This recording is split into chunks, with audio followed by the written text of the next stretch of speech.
a Friday episode. Yes, we have a Friday episode going on here. Let me run to my full cam right now, ladies and gentlemen. Thank you very much for joining me in Talk Live. Yes, we are back on a Friday night. Hope you are well. I thought as I said to you in the promos, I'd get fresh. And yes, we are back and we are live here on Talk Live. So thank you very much for joining me here on Talk Live, ladies and gentlemen, live and direct. Like, subscribe, comment. We're on the road to 1,000 subscribers, and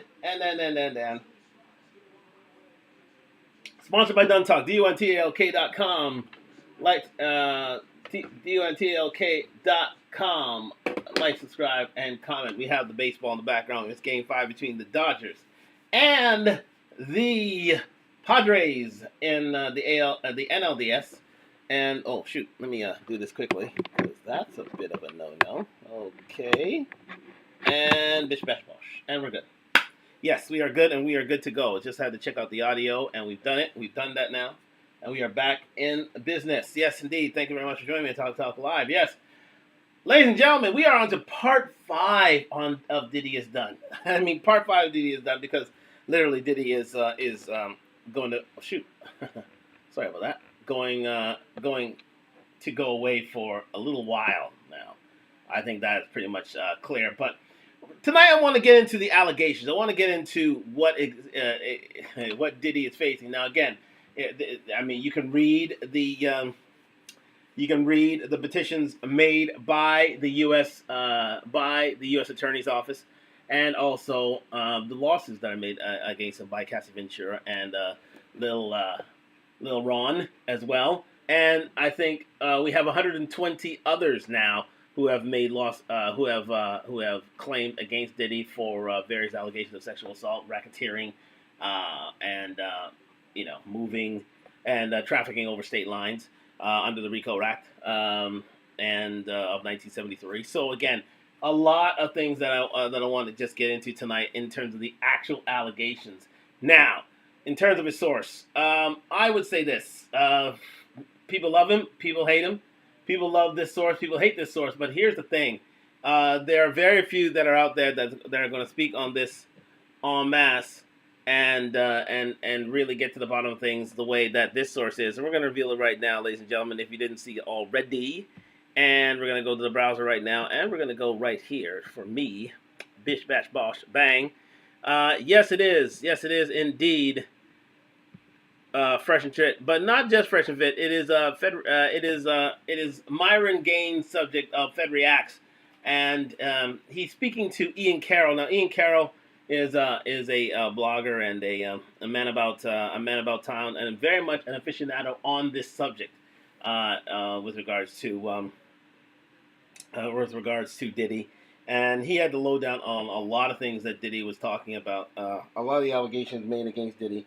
And he is just going to flesh some of them out for you tonight, for those who do not know already, and really get into the murky end of what Diddy and his cohorts and his accomplices were doing in terms of the allegations made against them by the U.S. government, by Cassie Ventura, and also by Lil Ron.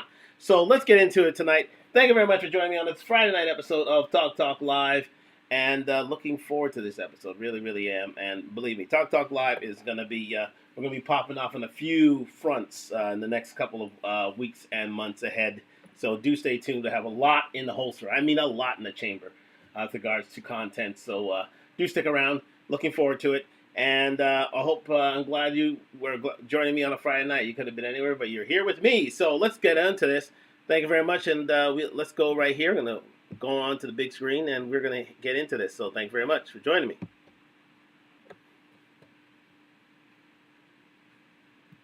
Battery 90%. That's it. Okay, so we can transition over to Diddy, and I know this one is really in the weeds. You did a space yesterday, which I had the pleasure of being able to join in a little bit. But you absolutely did a fantastic job on there. Yeah, that was a ton of fun. Thanks, man. No, it was great. It was good to get you in there at the end too, to get. Just to let you know, this is on Rumble, which is a free speech site on the a free speech site where Fresh and Fit usually details our content because, well, to be fair and frank, YouTube don't want to hear from Fresh and Fit's views on certain subjects until they've been demonetized on many platforms, including I think it's Twitch and also on YouTube. But again, let's get into these allegations right now. So this is where from Rumble. I am a paid member of Rumble, a paid member of Castle Club. If you did not know, if you need to know on locals. So yeah, we're gonna talk about this show right here and get into the allegations in the week. Let's go. Get a little unhinged at the end. Yeah. You know how it that was great goes. to get you in there to You say some can of the tell things how that I'm like uncomfortable they were. careful about saying. Yeah, you know how uncomfortable they were when you're like, I know you don't care about talking shit about Israel. Oh, Like, it yeah, was so fuck that. funny. I can see everyone's like butthole clenching the space. Like, oh no. So and we went into it, but yeah, dude. So I guess because my audience is already they're fairly familiar with the criminal case, but let's talk Yep. more about what led up to that, because you have like a whole thing with his associates and how he was what he was doing this for, how he was doing it. I'll just kind of turn it over to you, bro, and you take your time and kind of explain to the people how this started, Yeah, man. how he's done this, who his associates are, etc. Because I anticipate that some of these people might get indicted that you're going to mention here. Yeah, well, I mean, first let's start here at the end, and then we can rewind to the beginning. Because However you wanna actually, do it. just today, a new court document just got filed. That's not like some big thing or anything, but it's talking about the discovery process that's going on between the two parties right now.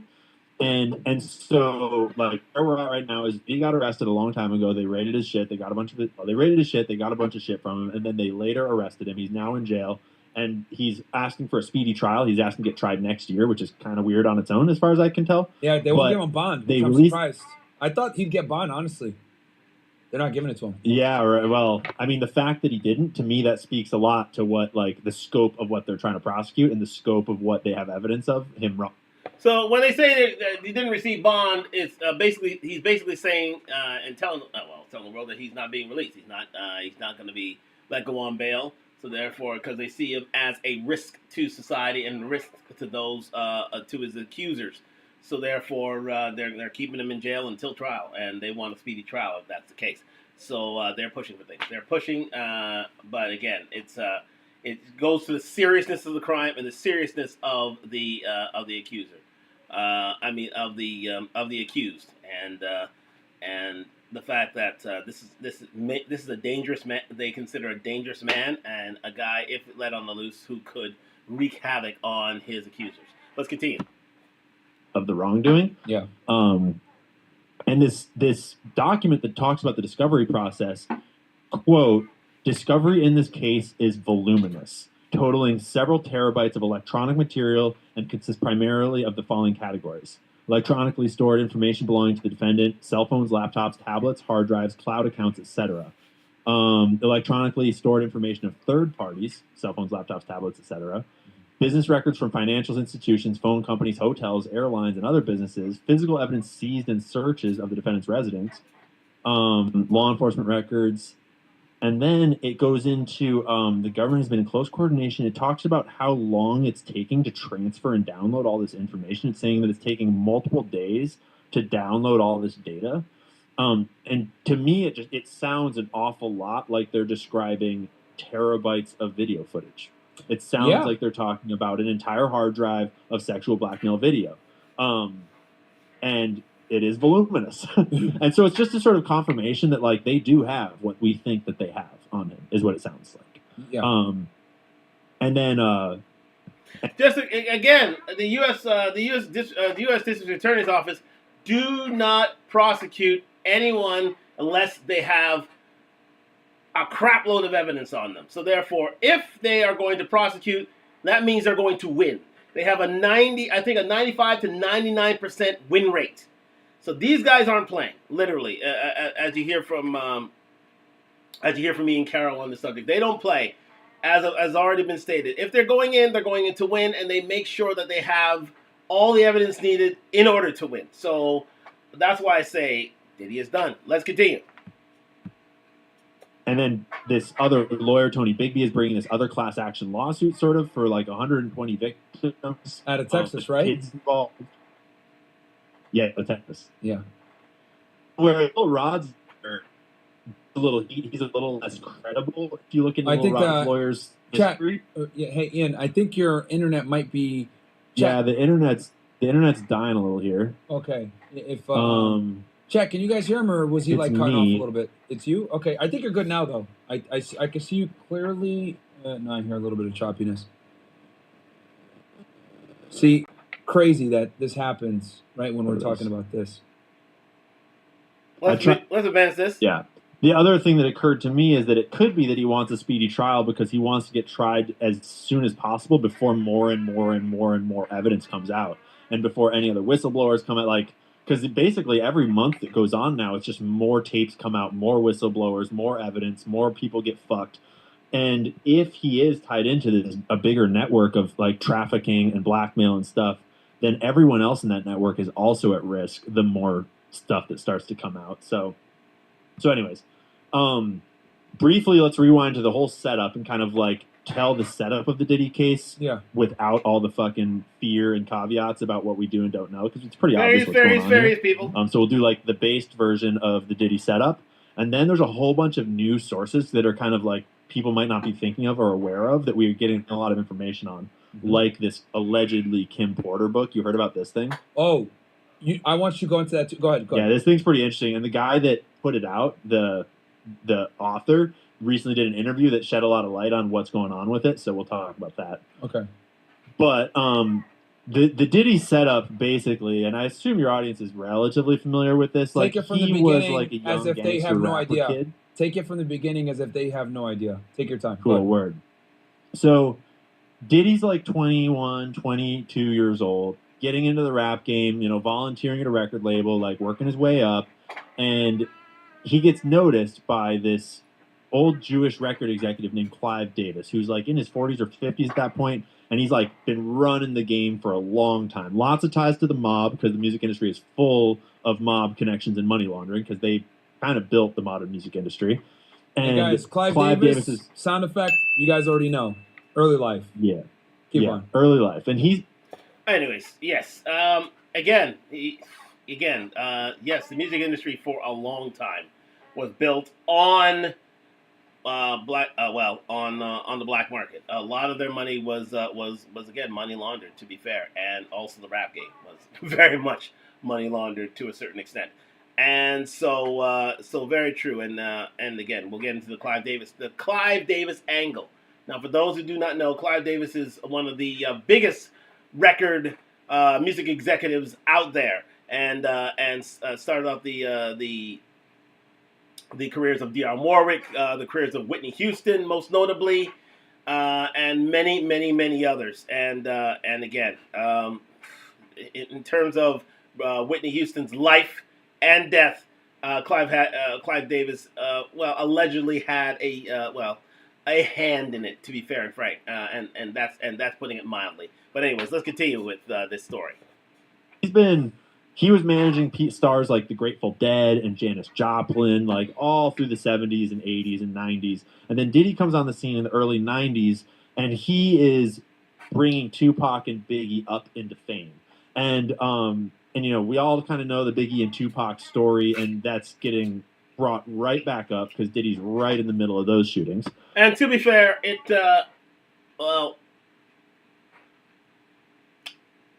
Diddy didn't have much to do with the career of Tupac. For those who know about hip hop history, such as myself, he was more of the man who basically found and basically put on the Notorious B.I.G. Biggie Smalls. So again, so he was very much synonymous with that, and he started up Bad Boy Records with two artists. They being not only the Notorious B.I.G. but Craig Mack as well. R.I.P. Craig Mack. Let's continue.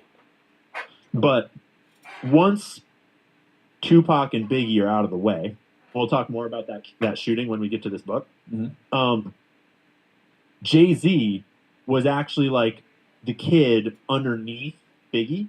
He was like living in Biggie's shadow. And once Biggie was out of the way, Jay-Z and Diddy became like the pair, and Diddy brought Jay-Z up with him, and they became kind of like the two kings of the industry.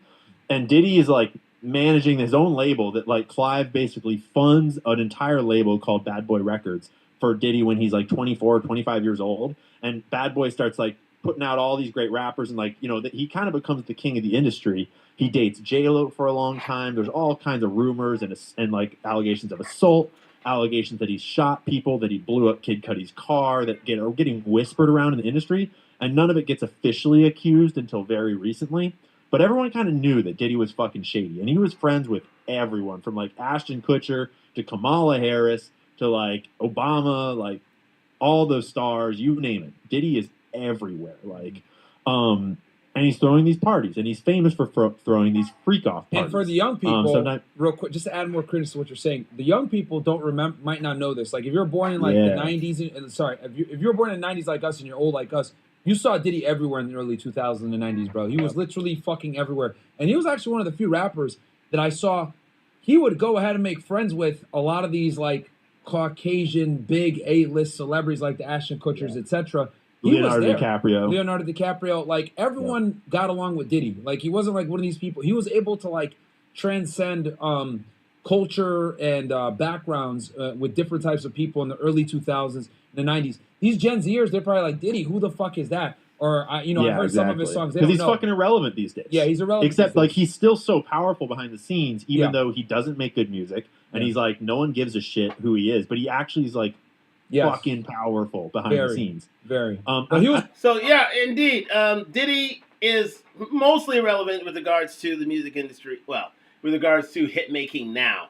I mean, he just makes he just makes. I think his the Love Movement, his last Diddy album didn't exactly do gangbusters in terms of sales, but he just basically wants to keep his name credible and reputable. But Diddy was known before as a tastemaker, as a pitchman, as a huge guy behind the scenes, and a record executive. So again, he's not an artist anymore. He's not a rapper anymore, as he was in the late 90s and early 90s. But again, his parties in the Hamptons. That is what made one of the other things that made Diddy a big name, because he used to again bring in white superstars who loved hip hop to these parties, such as a Leonardo DiCaprio, such as an Ashton Kutcher, such as a Kim Kardashian, all these different people to rub shoulders with hip hop artists, and that in and of itself is what created the whole the whole story of Diddy, the archetype of Diddy, the expansion of Diddy. And so again, he's right. To Gen Zs, he may not be a name. People don't know really who he is, but during the 80s and like the late 90s, early 90s, and into the 20 teens, this was a guy that was one of the biggest names if one of the biggest names in hip hop, if not in music. And again, had his time with Jennifer Lopez, and so this guy was a big deal. He was a huge deal, especially during the late 90s and into the early 90s. Let's continue. He was all over the place in the early 2000s. For the audience that doesn't know, dude, the guy in the early 2000s, you couldn't fucking avoid him. He was everywhere, dude. I can't think of who would be similar to him in today's rap industry, but I'm sure there's a parallel to someone here today. I'm trying to think who, because, I'm trying to give an example. A good example would be, for lack of a better word, let's say, I would say Kanye, to a certain extent. I think Jay-Z, it comes to mind, where it's like a huge rap name. 50 Cent, early 90s. Today, I would... Who is running hip hop nowadays? Drake, a perfect example. A Drake of the last 5 to 10 years. You couldn't avoid Drake in the hip hop industry because he was the Playboy King. He was the moody Playboy King. So if you think about it that way, if there's anybody he could be compared to today, is Drake. Think. Drake today was Diddy of yesterday. I mean, to be fair, he's still on top of the game. So anyone you would compare him to in today's new rap industry, Diddy's above them. Like, Diddy made whoever's running today's rap industry. And all those new guns, these new guys are now like licking their chops to move up the ladder. I would assume Jay-Z is definitely licking his chops to move up the ladder and take over that fucking throne. I'll say But this: Diddy is like kind of like almost like Drake, but he didn't make hit records. There He's you go. everywhere, but like he didn't make hit Yeah. records, so to speak. yeah, But but Drake was definitely at these parties. Drake was Like a definitely Drake or a down with Kanye, the exactly. I believe it. And, He's a tastemaker. And so then, like, he was a tastemaker. He was Diddy does all a this shit big throughout, name and in the industry in the rumors all throughout his career, but like we don't really get anything. We get a couple of like little things that get like basically like a guy gets shot, but then this other rapper takes the bid and goes to prison for Diddy, and he's basically just protected his whole career until recently. And his girlfriend, his ex-girlfriend, Cassie Ventura, drops a lawsuit alleging all sorts of really fucked up physical abuse, rape, like drugs, violence, horrible stuff. I forgot we're on YouTube, so I'm gonna start to Yeah, you're chat. fine. You're gonna have to just like you'll know what I'm saying. And so he's doing all these horrible things, and Cassie makes all kinds of allegations, and the lawsuit sits out there for a couple days, and then Diddy settles for a large unknown sum of money. I heard 33 million, but I don't know. I believe it. Yeah, Yeah, I heard I 33 believe million. it. And it's funny because he said he was gonna fight it, and then like literally like in 24 hours he settled, like you said. Yeah. And then So you know that how powerful he is when Diddy can literally drop 33 million out of the sky and say, "Here, take that and take that." Pardon the pun. And move on, please. And that's how powerful Diddy was. He can literally, take a whole whack of cash, spend, and splash it on Cassie and say, please cease and desist, and they did. But one thing that Diddy couldn't stop was the U.S. District Attorney, the federal investigation by Homeland Security, and also their charges under the RICO Act. Diddy couldn't stop that. He could not stop the federal government from investigating him, and that's exactly what he did. So therefore, Diddy's fatal flaw was indeed crossing Cassie. I think if he kept Cassie quiet and if he treated her like a queen, I think most, if not all these allegations and lawsuits would never have come to pass. But that was his fatal flaw. Let's continue. someone whispered to him of like, dude, don't fight it. You're screwed. I think she had the And video. later, video from the hotel came out. Like there was plenty of evidence. It was not, she was going to win, but it was out long enough that everyone saw it, everyone knew about it, and then everyone knew that he settled. And so suddenly a whole wave of lawsuits came in from victims, from all kinds of people. And most people didn't really notice any of the other lawsuits until Lil Rod. And Lil Rod brought a banger of a lawsuit. This is kind of the one that blew the whole thing wide open. This is the one that I'll was pull it when up for the everyone audience heard as you about talk. Diddy. I'll pull it up for the Yeah, people that as was you Lil talk. Rod. Go ahead. And Lil Rod alleged that Diddy was running a video blackmail ring where he had his mansions wired up with cameras, allegedly. He was, transporting women for nefarious purposes all around the country. Some of them were underage at these parties. There was drugs being given to people without their knowledge. There was all kinds of essay in every direction. It's just like... Now, the irony part, this lawsuit that here, it was brought forward by a not exactly the most reputable of counsel, but he still admitted to the New York bar, and he was known for bringing frivolous lawsuits to court, and whatever stuck. But as Ian Carroll is saying here, he alleges that this is the lawsuit that really broke things open because a lot of this detailed Diddy's. And I wouldn't be surprised if Lil Ron was part of the U.S. District Attorney's prosecution of Diddy Combs, and a lot of this in terms of the sex trafficking, in terms of the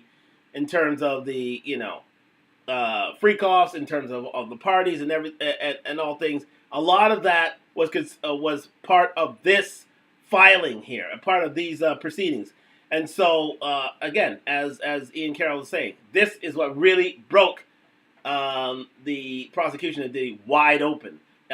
Despite the fact that it was frivolous, despite the fact there was an irony in this and that, Diddy, and that a lot of people laughed off this matter because it was brought on by legal counsel. It wasn't exactly most reputable, but again, it had a lot of detail to it, a lot of things that the prosecution by the U.S. District Attorney's Office against Diddy really stood on. So I wouldn't be surprised if indeed Mr. Lil Ron, Ronnie Jenkins would be a part of this prosecution by the U.S. District Attorney's Office. Let's continue.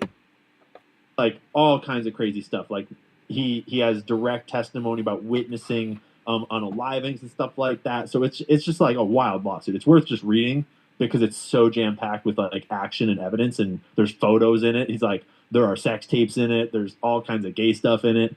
And basically, it alleges that Diddy's running like a gay blackmail ring where he's like getting people to do gay stuff on camera, whether they know it or not. And then he's using that as blackmail and kind of creating this whole culture of like promiscuous gay debauchery with a lot of drugs involved and often minors involved. And that lawsuit really broke it open. Since then, there's been a lot of developments. And at first, people were kind of skeptical. It's like, we don't want to speculate. We don't know. But like, let's be real. When we look at it, it's pretty freaking clear that A, Diddy was put in this position by the Jewish record executives above him that are all tied into the mob. And the mob has long-standing ties to the blackmail industries as well as to Israel and their blackmail industries with Epstein. And then B, Diddy clearly is involved in the trafficking networks because he's getting all of these, women and underage women, and prostitutes and stuff like that. He's tied into drug networks. There's lots of allegations of hip-hop stars moving drugs. And he's clearly got blackmail on people, and he's protected by something federal at the federal level because it talks about in the lawsuit how his security guy could make federal and local law enforcement bugger off. Fahim Muhammad, right? Yes, Fahim Muhammad, who was also the right security guard for Michael Jackson. And Fahim Muhammad has a real estate degree, and he's got a whole like hundreds of acres of land right on the border of Tijuana and San Diego with the border wall on his property. So there's just all these different directions of like what the hell is going on. And lots of stuff has come out since that lawsuit. In particular, this lawyer in Texas has alleged that he now represents 120 victims and counting. He says that there's kids that were as young as 9 years old when the abuse happened in that lawsuit. He alleges that lots of people are going to get named, lots of people are going to go down, is what he's saying. Corporations are going to go down. He's like, this dude, this lawyer, Bigby, is not shy about making big claims. And he's got a pretty high-powered history. He's like definitely a more credible lawyer than some of the other lawyers we've seen so far. Yeah. And then this book drops. Mm-hmm. And this is really interesting. It's called Kim's Last Words. And it was published by Jamal T. Millwood, which is like a whole Tupac kind of homage rabbit hole there, if you don't know. And then for Kimberly A. Porter. And what the allegation is, this got put on Amazon like 2 weeks ago or something. And then after 4 or 5 days, it got pulled. Wow. And yeah, I'm glad I got it in time because what it says it is this is a diary, like a journal, a book that was being written by Kim Porter, who is Diddy's ex-wife, who died mysteriously of pneumonia, right at a time when all sorts of other people were dying of pneumonia all around Diddy. And she allegedly wrote these words herself and were compiling them on a drive, and it tells the story of how she met Diddy and her whole life around Diddy and lots of the scandals that Diddy was involved in, and then of Diddy kind of like of her wanting to get out and then her stealing some of Diddy's blackmail tapes from his vault in order to create like a security, blanket, so to speak, of a vault so that if he ever came for her, she could release it.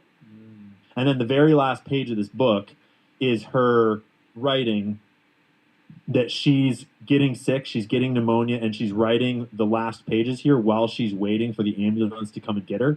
And she writes, "Diddy got me, I'm dead," basically. Wow. And it's like, what is this, and how could we ever trust it? And at first, it's like you can't trust it. At first, this is just total hearsay on the internet. Someone's just doing a cash grab, right?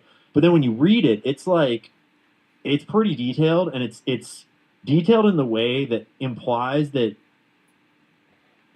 someone was it feels like someone was there for these conversations, and it feels like she's actually remembering real conversations between Diddy and Jay-Z, or Diddy and Pac, and Diddy and Al B. Sure, and all these things, and it makes all kinds of crazy allegations. Okay, before we get into the allegations, I mean, getting into the Kim Porter angle of things, King Porter was Diddy's first wife, and to be fair, she had the inside look on Diddy's activities for a long time there. So she saw the first freak off. She was there for the, you know, the the Tupac and Biggie feud. She was there with regards to a lot of Diddy's nefarious ideas. And again, she compiled a dossier on Diddy, uh, you know, showing his misfeasance, and she wanted to reveal that in a tell-all book, allegedly. But as was said by Ian Carroll here, Diddy got to her first, and basically, you know, unalived allegedly Kim Porter in the process, but it couldn't be proven. And even though Diddy had this whole memorial about her and really mourned her loss, but Diddy was not a man to be trusted or to be played with. I think his his aura of being a very, very dangerous man came from his handling of Kim Porter, and how she indeed fell to her demise through Diddy, and she was about to reveal a tell-all book. She was about to really blow the doors open on Diddy way before what happened today, but she never got the chance to do it. She never did get a chance to do it. Again, she had kids for Diddy, and they are still they're still with him to this day. And again, she would have blown off. I think if given the opportunity, she would have told things about the Tupac Biggie feud and what happened there. She would have told about his feud with Al B. Shore, and how there was a whole there are allegations of Al B. Shore being a victim of Diddy, to the point of, well, he was nearly unalived by Diddy. Also, she could speak on certain things about the freak-offs and the early freak-offs that happened in the late 90s, early noughties, and a lot of Diddy's how should I say, nasty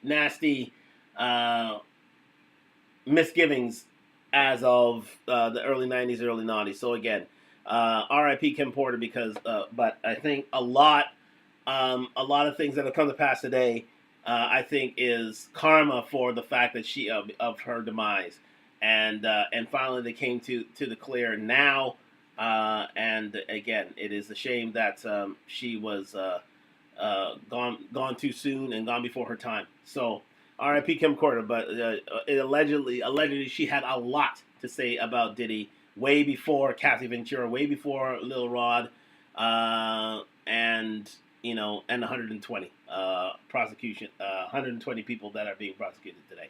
Let's continue.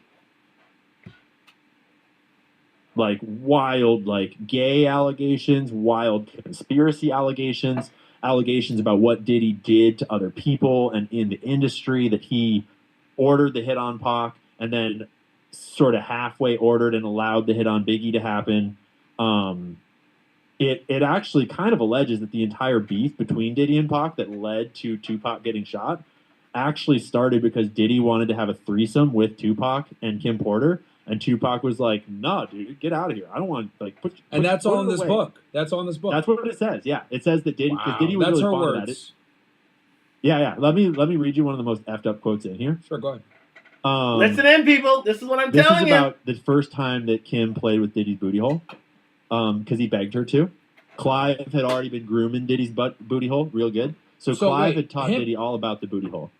Really? So Yeah. okay. And then he asked Kim, he wanted Kim to start So playing. just to repeat, Clive and Diddy were lovers for a while, allegedly.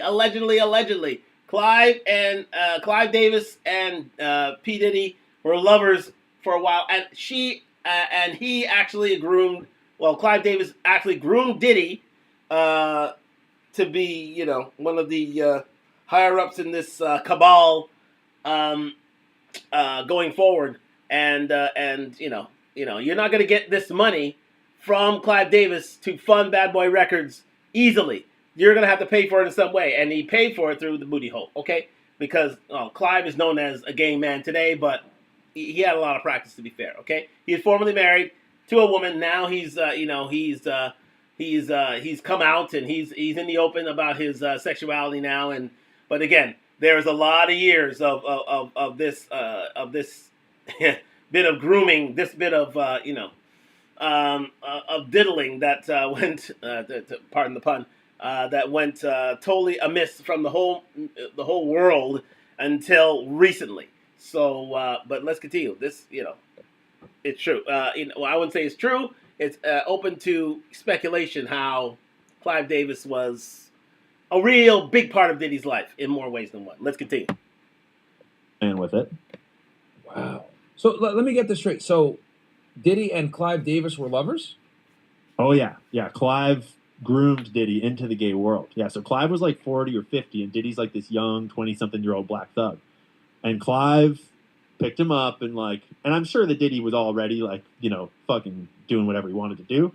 But Clive, the strong rumors in this book and in the industry all over the place, people are alleging that Clive Davis and Diddy were lovers. Because I was going to ask you this, and before you read that thing, because I was like, okay, because when I heard all this stuff come out, I was like, okay, is Diddy actually a homosexual, or does he do it to have power over people and blackmail them? Right? Oh, it sounds like he's more gay than straight. Okay. Based upon what most of the people in the industry are saying, not just this book at all, although this book is totally on the same page as that. Okay. But basically everyone in the industry I'm hearing talk about it says that Diddy is more interested in men than women. Really? Kind of here nor there. Okay. And which goes to say why Diddy himself, when he was part of these when he goes through Cassie Ventura's action against him, why Diddy stood back and watched men, allegedly go to town on Cassie Ventura in these freak-offs, rather than Diddy taking part in these in the sexual relation with Cassie Ventura, allegedly. So, as Ian Carroll's saying, it's more often than not that Diddy was he was bisexual, but he was more gay than straight in that bisexuality. Let's continue. All right. Well, sorry. And you can kind of extract that from the lawsuits too, based upon the types of things he likes to watch. Like when you read Cassie's lawsuit, it's like kind of sounds like he's more interested in what type of dude and dong is in the picture than his own girl. I mean, first off, he likes watching other dudes rail his girl. So, but quote, the first time he said he just wanted to experiment, try something new. I was grossed out. But he kept begging. He said it would only be this one time, and he was just curious. I was only 20 at the time. I said... Again, this is all part of Kim Porter's alleged memoir that was on Amazon. It has been pulled, and these are some of the stories and allegations within that book, within that Kim Porter memoir that was unreleased. Let's continue. Said, what the hell? I hated it. He bled from it, and there was shit. Allegations. I left him alone after that. I'll let you rewind that back for a second. I was grossed out, but he kept begging. He said it would only be this one time, and he was just curious. I was only 20 at the time. I said, what the hell? I hated it.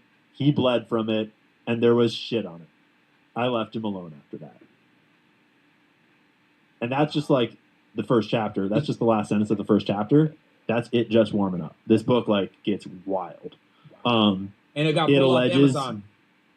Say again? And you said it literally was on Amazon for a few days. It got pulled, right? Yeah, it got pulled. Yeah. Do we know who pulled it? Was it Diddy's legal team or? The guy that is in charge of publishing it, the guy that's publishing it under this pseudonym, he recently did a interview on The Art of Dialogue, which is super enlightening as to what this is. And to me, it lent a lot of credibility to this book.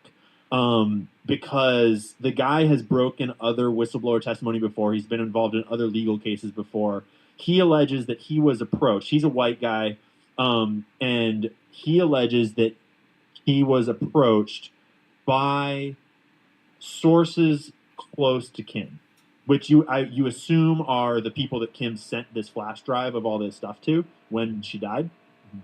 They apparently approached him and said, it's time and we want you to release this here's the flash drive with what's on it, and he vetted what was on the flash drive, and it was all of these like pages of documents that she had written, along with a whole bunch of video files from the vault, the ones that Kim had stolen from the vault. And he says that he has seen the videos and he intends to release the videos. And he also says that he intends to allow people to forensically examine the sort of like metadata of the flash drive in order to kind of corroborate it and all that. Okay. And you know, everyone should make their own judgment call about it. You know, you should watch for yourself and kind of judge whether you think it's real or not.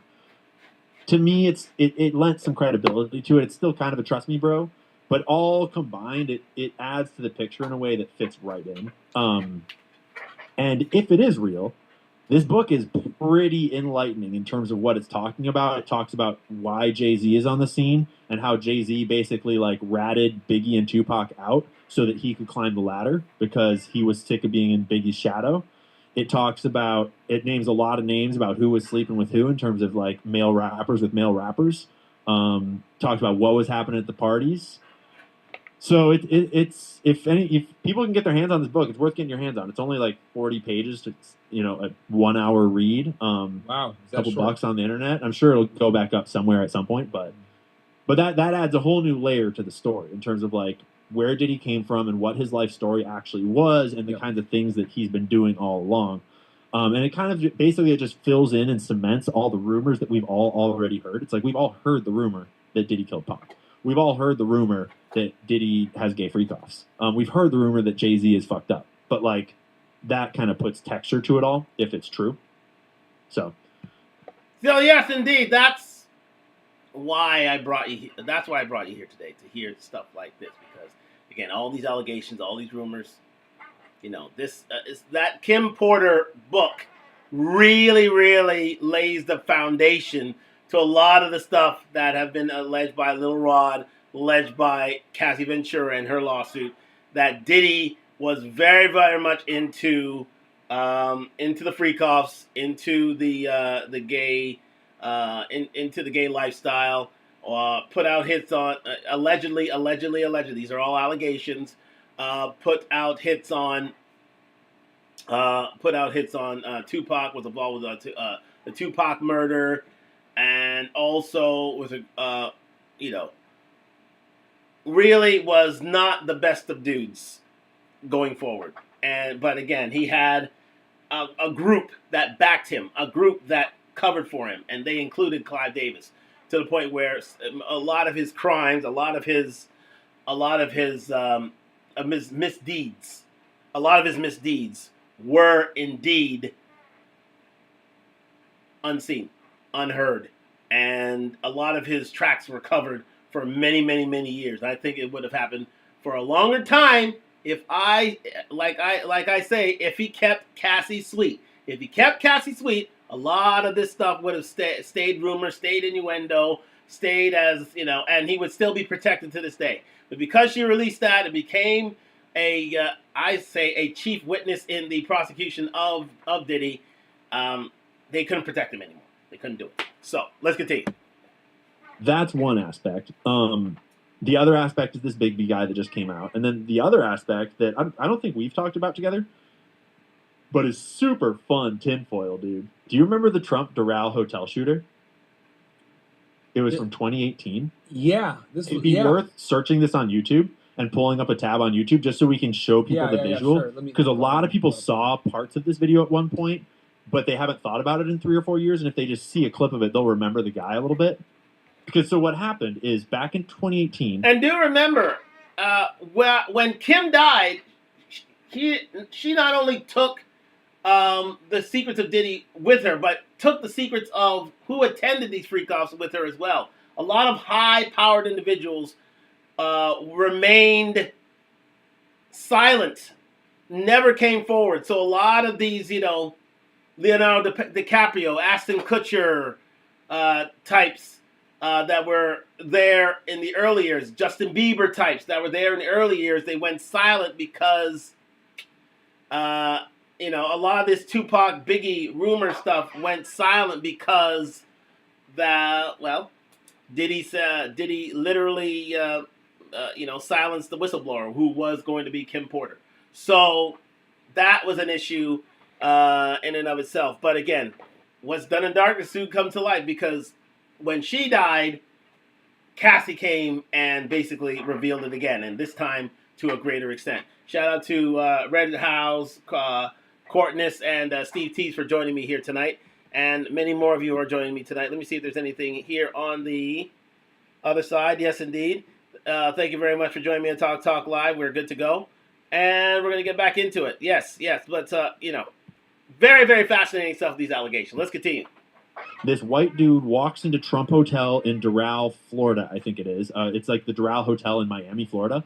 And he's got a gun, and he just starts shooting the gun into the air, and he like just kind of walks around. He drapes an enormous flag over the front desk, pulls the chandelier off the ceiling, shoots the gun a little bit, and then just stands around, smashes some shit, and waits for the cops to show up.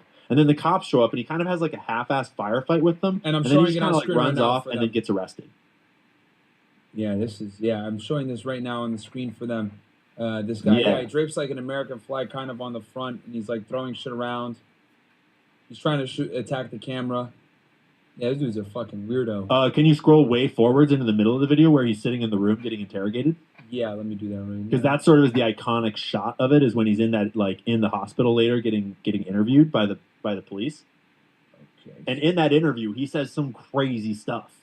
Okay, so And at they the got time, him it was like, oh, this guy's an insane lunatic. Like, what is he even talking about? This Shootout dude with is that. legitimately- And for those of you that are wondering, guys, Doral is maybe like 15, 20 minutes from here, from Miami. It's a little town outside the city. Closing Yeah. in on the Suburb. suspect. Oh, it looks like this No video police does not with minor- include Yeah, his this video interview. doesn't show it. Let me see if I can find it here somewhere. Yeah. Because at the time, the interview was gibberish. It was like basically like just cue conspiracy Hotel theory survey. and like all this other stuff. Oh, I But he think alleged this is- that he was a Diddy sex slave. I got it right here. And Here this- he is sitting here. Yeah, and this is before anyone knew about P. Diddy in the public at all. Gotcha. Yeah, here he is with like a gown. Is there a certain part you want me to play? Yeah. It's like 35 minutes. That's it. Is there a Doesn't part- matter. Like we don't actually Anywhere? need them to You just hear wanna hear a anything little from bit? it really necessarily. But It's like he won 30 the minutes long. electrical It's college entirety.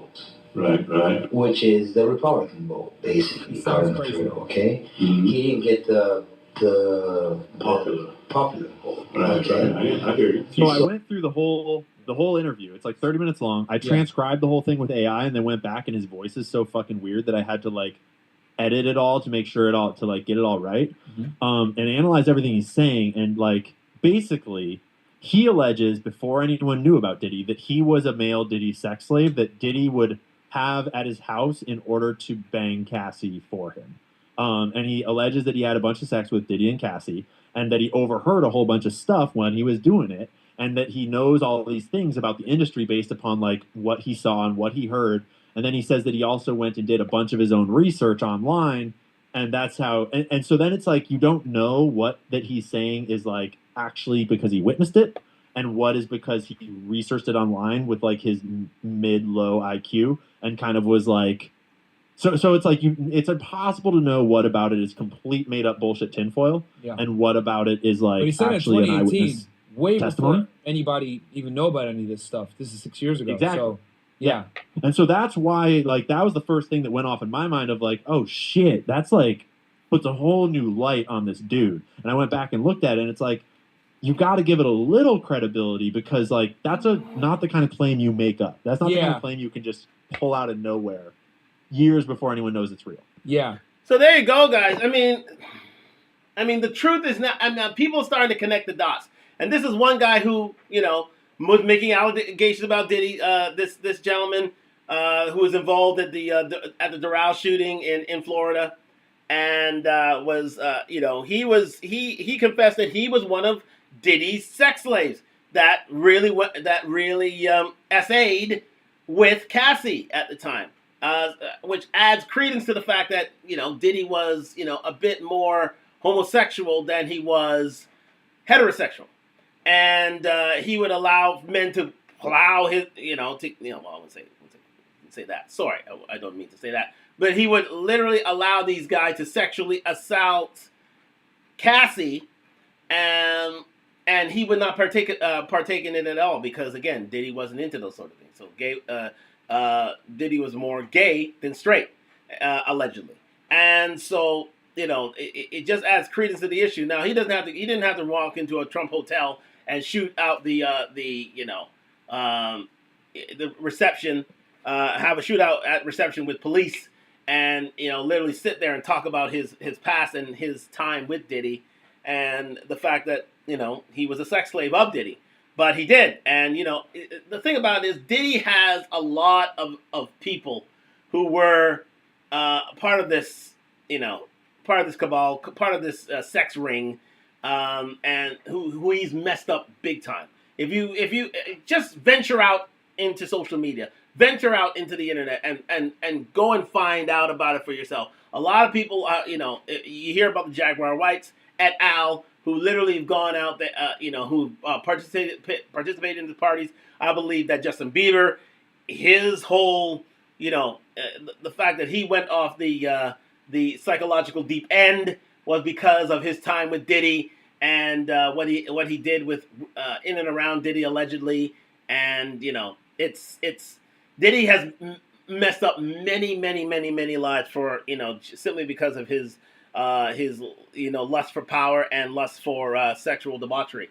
And it's all these allegations are starting to come true and starting to make sense now that we have had the lawsuits, now that we have had the accusers, now that the U.S. District Attorney is going to town on Diddy, and believe me, they have a lot of evidence against him. Lana BK, thank you very much for joining me. As further allegations come out, has anything surprised you? Nothing. Well, you know what? What has surprised me? I think his involvement with in the Tupac murders, alleged involvement in the Biggie Smalls murders, but again, as for I knew in the background these things were happening, to a certain extent.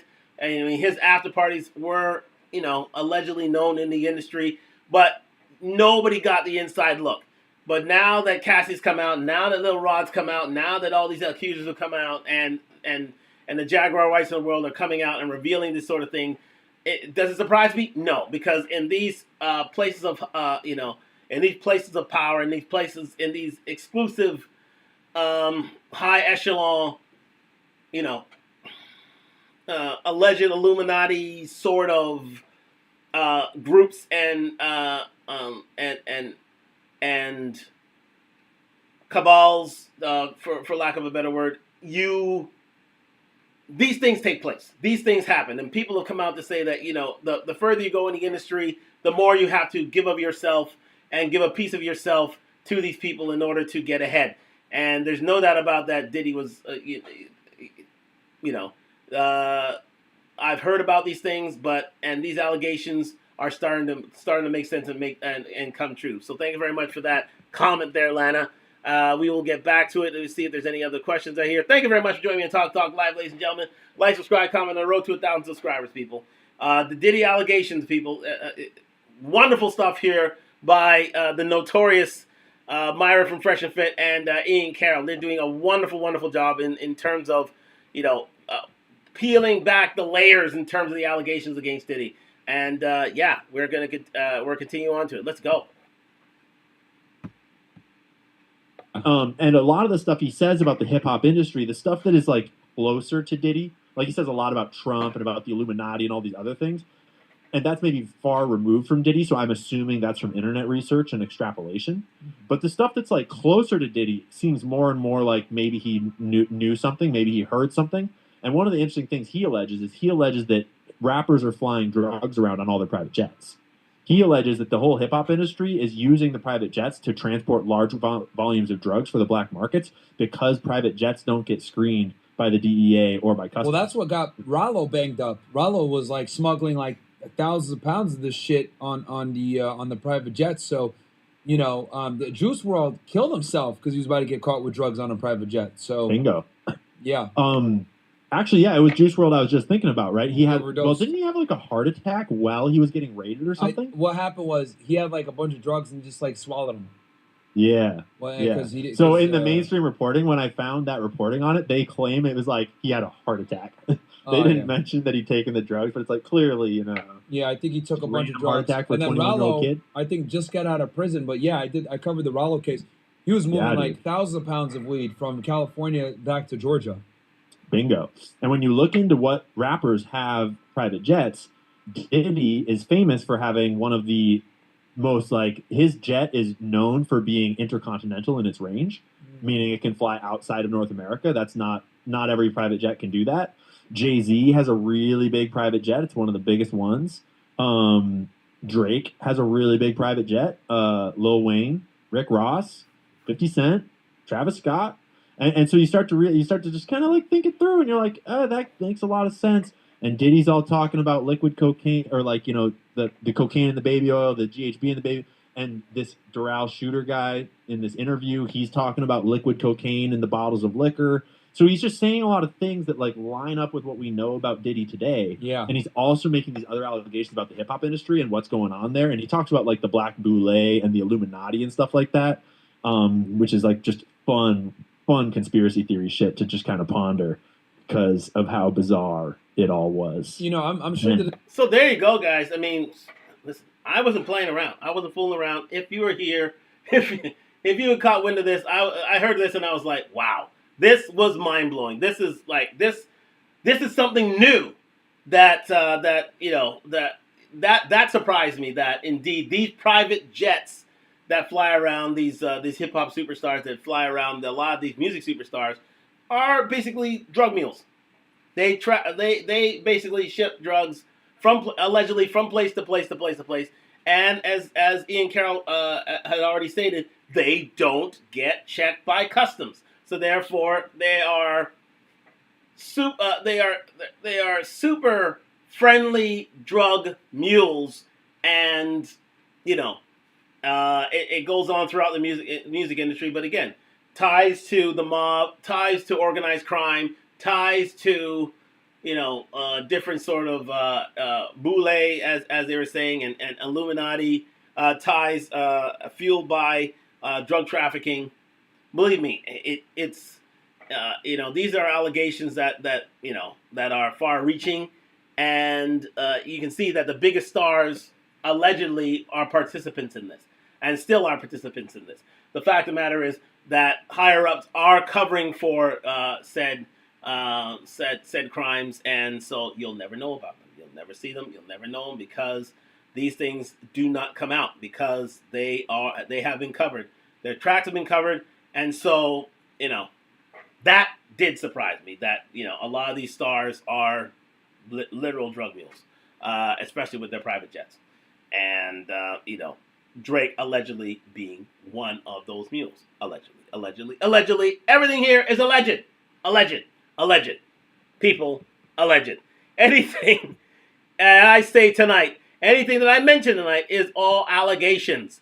That's why I titled this as the allegation show, where we go into allegations. And thank you very much for joining me on Talk Live. It's a funny thing. The last show on Kamala Harris was interrupted about 3 or 4 times. Tonight, I talk about Diddy. No interruptions. Funny that. Makes you want to think. Anyways, I'm just saying. Okay, all right. Let's continue with this. I had about 3 or 4 hours. Within a matter of an hour, I had about 3 or 4 interruptions on Instagram. Today, we're talking about Diddy. No interruptions. It's a free flow. Watch. Let's continue. The detective that was interviewing him was like, "This guy's off his rocker." Yeah. But now and you'll know you know how these interviews go, so you can hear while he's doing it. You can hear that the detective is like entertaining him enough so that the guy trusts the detective. But then it'll get off topic enough. The detective will kind of be like, "Yeah, so like, tell me. I want to hear about your family. Like, let's fucking stop talking about Diddy. Trump is like whatever." Yeah, because like you're gonna write it off like this guy's just a fucking crazy fuck, but like he's saying it with a bunch of this stuff with like a crazy amount of accuracy, Because basically what I'm saying about this whole interruption thing is because, and it just came to mind here as my man Teoscar Hernandez goes up to the plate. I love Teoscar Hernandez. No Diddy. I love Teoscar Hernandez, one of the great Blue Jays of the modern era, and I wish he gets that World Series. But again, what I'm saying is this: when you talk about Kamala Harris and any sort of misfeasance against her, all of a sudden you're starting to see interruptions and glitches and such. But when you talk about Diddy and getting the word out regarding his accusations and allegations, You're doing the work of the prosecution for you. So it's building up a case against him. So he's being tried in the court of public opinion. So therefore, I'm doing their dirty work. So guess what? They're not going to stop me from doing their dirty work. Although this is fascinating stuff, they're not going to stop me from doing their dirty work, to be fair. So that's why it keeps gathering steam, and there won't be any interruptions, I don't think, tonight. Fingers crossed. But again, let's continue with the show. But this is fascinating stuff. Got to be fair, so that's the trade-off. Let's continue. And basically, the funny irony of what it is what it sounds like. What the guy's basically alleging is he's saying, I went to the Trump Hotel and shot the place up just to send a message, like knowing I was going to get arrested, obviously. Like, I went and got myself arrested, got in a firefight, could have gotten killed, just to send Trump the message that you're not safe, they're going to try to kill you, you got to heighten your security, and like, you're the savior, and we got to look out for you, and you're doing great, but just, like, take your shit seriously. And this is kind of coming back around now in 2024 as Diddy's coming up, and I'm watching this tape, and it's like, they just tried to kill Trump twice. I'm like, shit, wow, dude, this crazy guy's on to some wow. shit. Like, This crazy guy knew what the fuck was gonna happen. Holy shit, man! Everyone should maybe have one schizophrenic friend. Is all I'm saying. Where's this guy at now? Is he in jail still, or what? Like, yeah, my understanding is that he's still in jail. His name is Jonathan Odi. ODI, and I think he's in jail in Miami. Okay, so it's Jonathan Odi. Jonathan ODI. That's the man who was shooting up the foyer. I'm just going to write that name down. Jonathan Odi was the guy who, Doral shooter. Trump Tower shooter. That's the man who was shooting up the foyer in the Trump Tower in Doral, Florida, and was taken into custody, and who made those confessions about Diddy and how he was a sex slave of Diddy. That's the guy who we had talked about earlier, whose name escaped me, but I got it now. It's Jonathan Odi. Let's continue.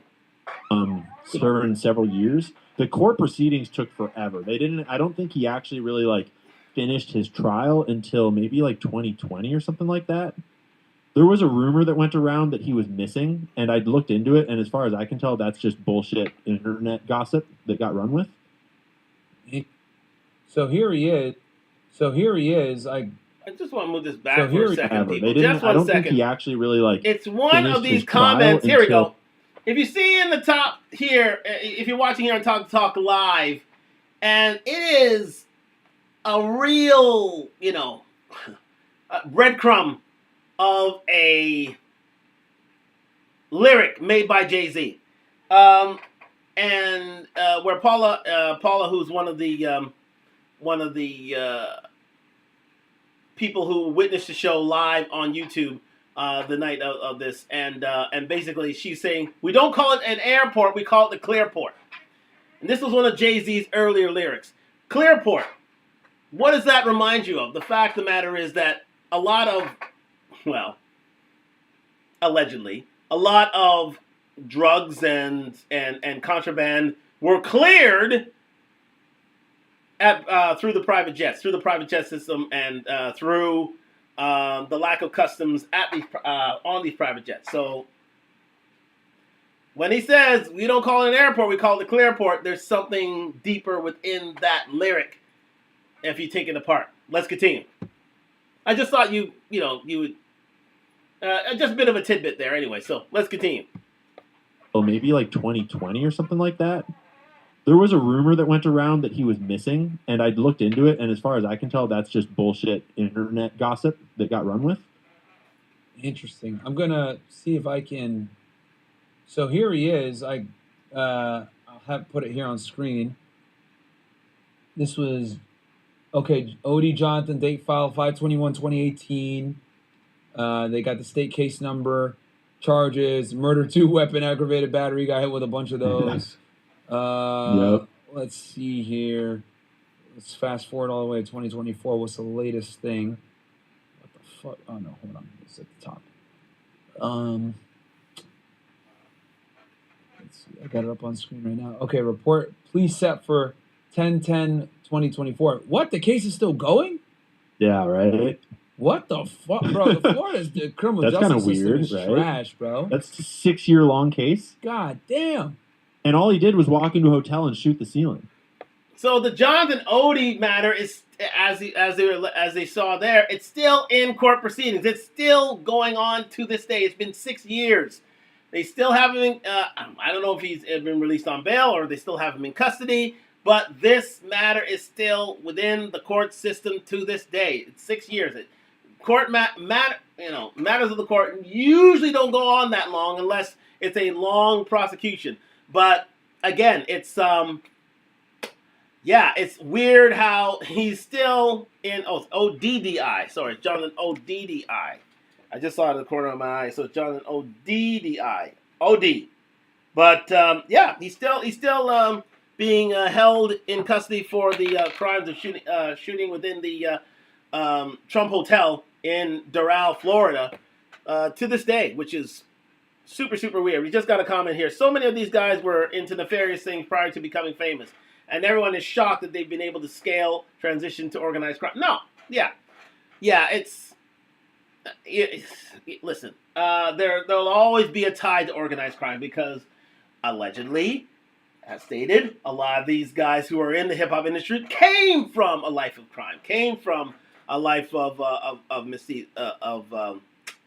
ill deeds, and their lives were covered by the music industry, by secret societies, by in order to keep them silent. I mean, these things are out there. These rumors, these ideas are out there. Thank you for the comment there, Lana BK, for that.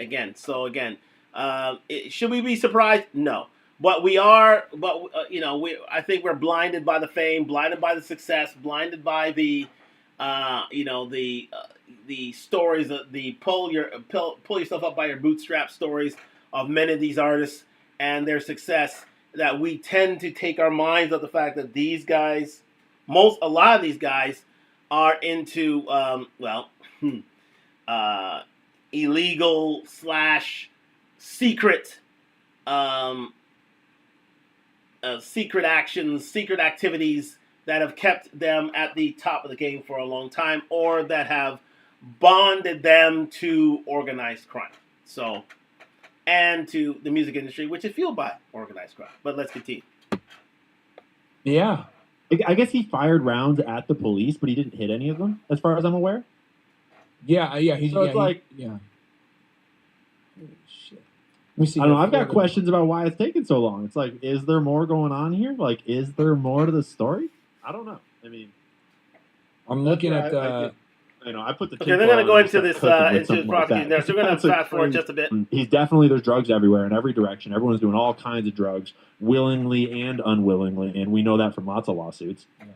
And it all adds up to sort of like, the guy was put in place in order to manage our culture, in order to manage the music industry, in order to create blackmail and create debauchery, to fill the prisons, to sort of like debase the culture, to undermine the family, to undermine black culture. Like, it just looks like that's what's been going on for decades here.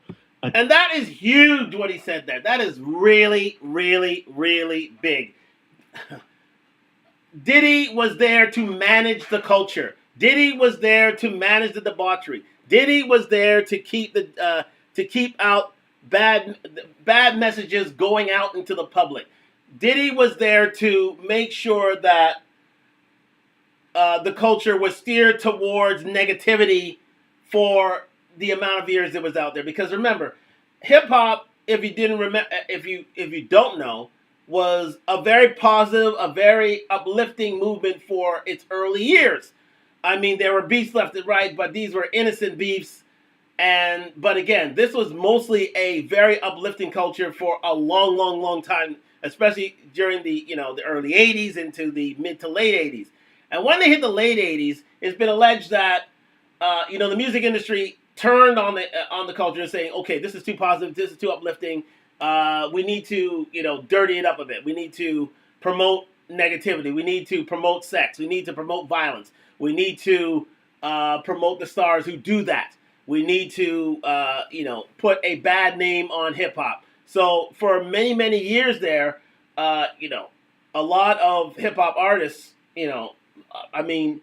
especially during the 90s, hip hop took a not exactly a whole. I mean, a lot of the more successful artists were artists that promoted sex, promoted violence, like Biggie, like Tupac, um, and really changed the culture to the negative. Although it became, but the culture became the biggest culture in music from the '90s onwards to the point where it's now the voice of a generation from Gen X to Gen Z. There's no doubt about that. Hip hop is the biggest cultural music genre out there. Period. There's no doubt about that, and everybody's taken a cue from its playbook. However, yeah, I mean, Diddy was there to oversee all this. Diddy was there from many of since the early '90s, literally when he used to be an intern at Uptown Records. He was there to see all of this transition to this negativity. He was there to he was there. He was there when Clive gave him the backing towards Bad Boy Records. He was there when Tupac Biggie dispute was there. He was there when you know into the early '90s when he became a big star. He was there when he had his own when Bad Boy Records became big in and of itself. He was there. He was there. He was there to a point where even though he's lost a bit of relevancy in the culture, the fact of the matter is he's still one of the biggest.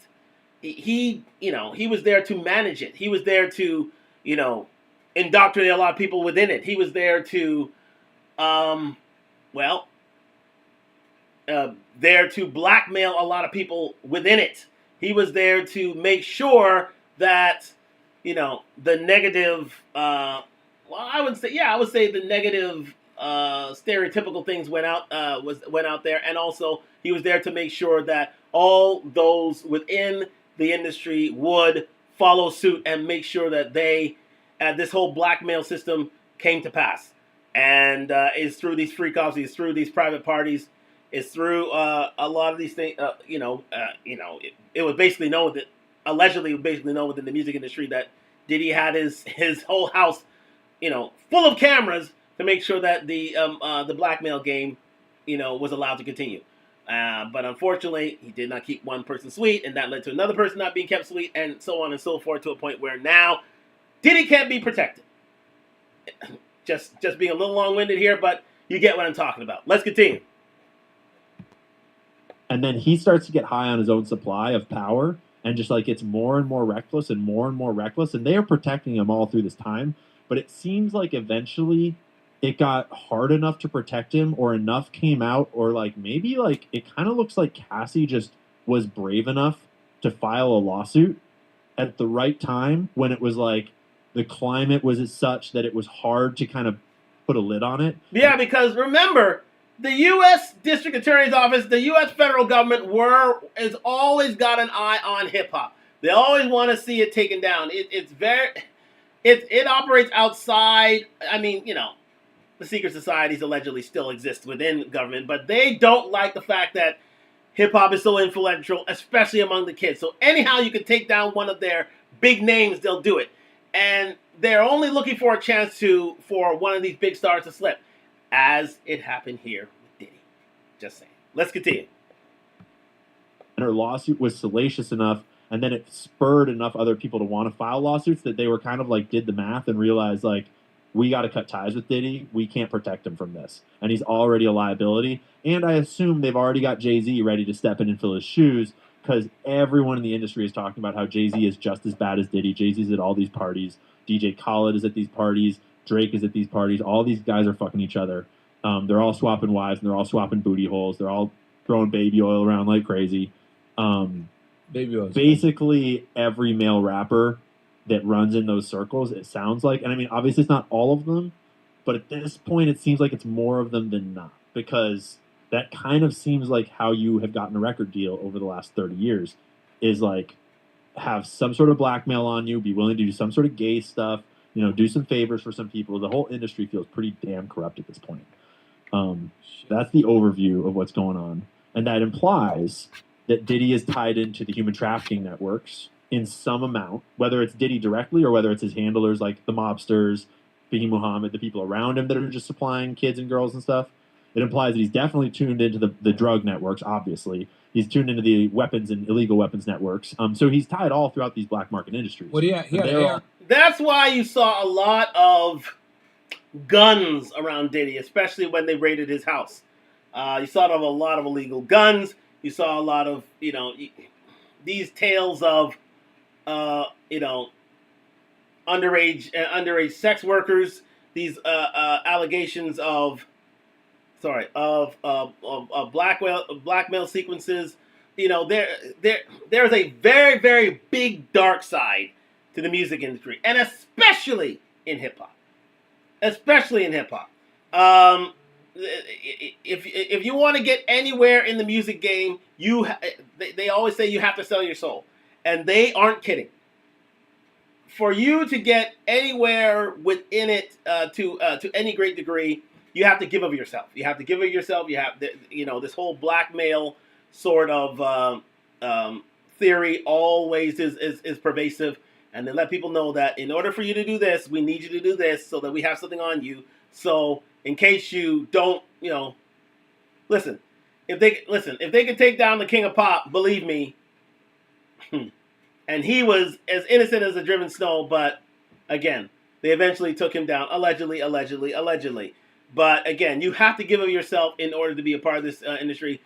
Yeah, that's why it's not the best of places to make your fortune, because you have to give of yourself. You have to literally, allegedly, sell your soul in order to have some sort of control, have some sort of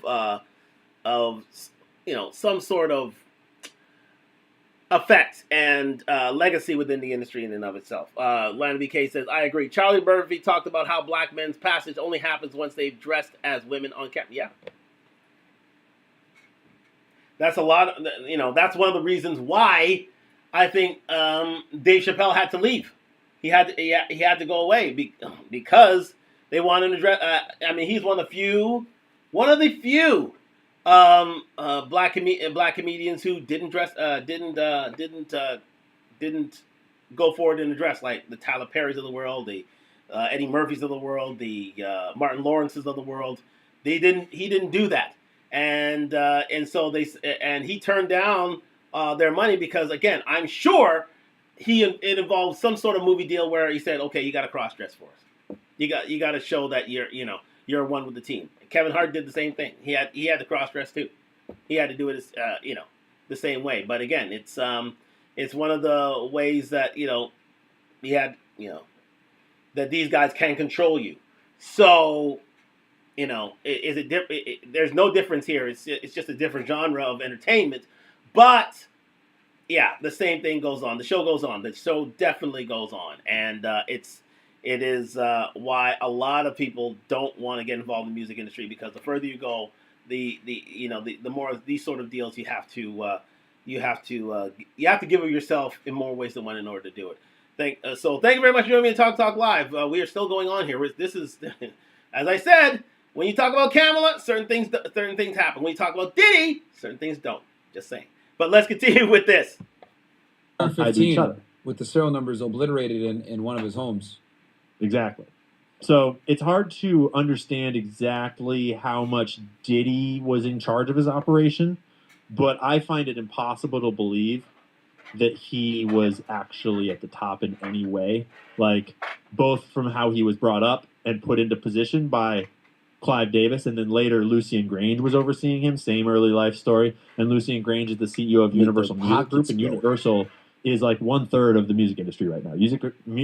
Universal Music Group manages Taylor Swift, like all of the satanic weird stuff that's happening in music right now. A lot of those songs are coming out of Universal Music Group, and a lot of these record executives are related to each other, tied into each other. Like Lucien Grange's son, Elliot Grange. Here's a fun one. Why do people with such influence have the name of Elliot? Anyways, I'll let you decide that. Anyway, sure. Let's go.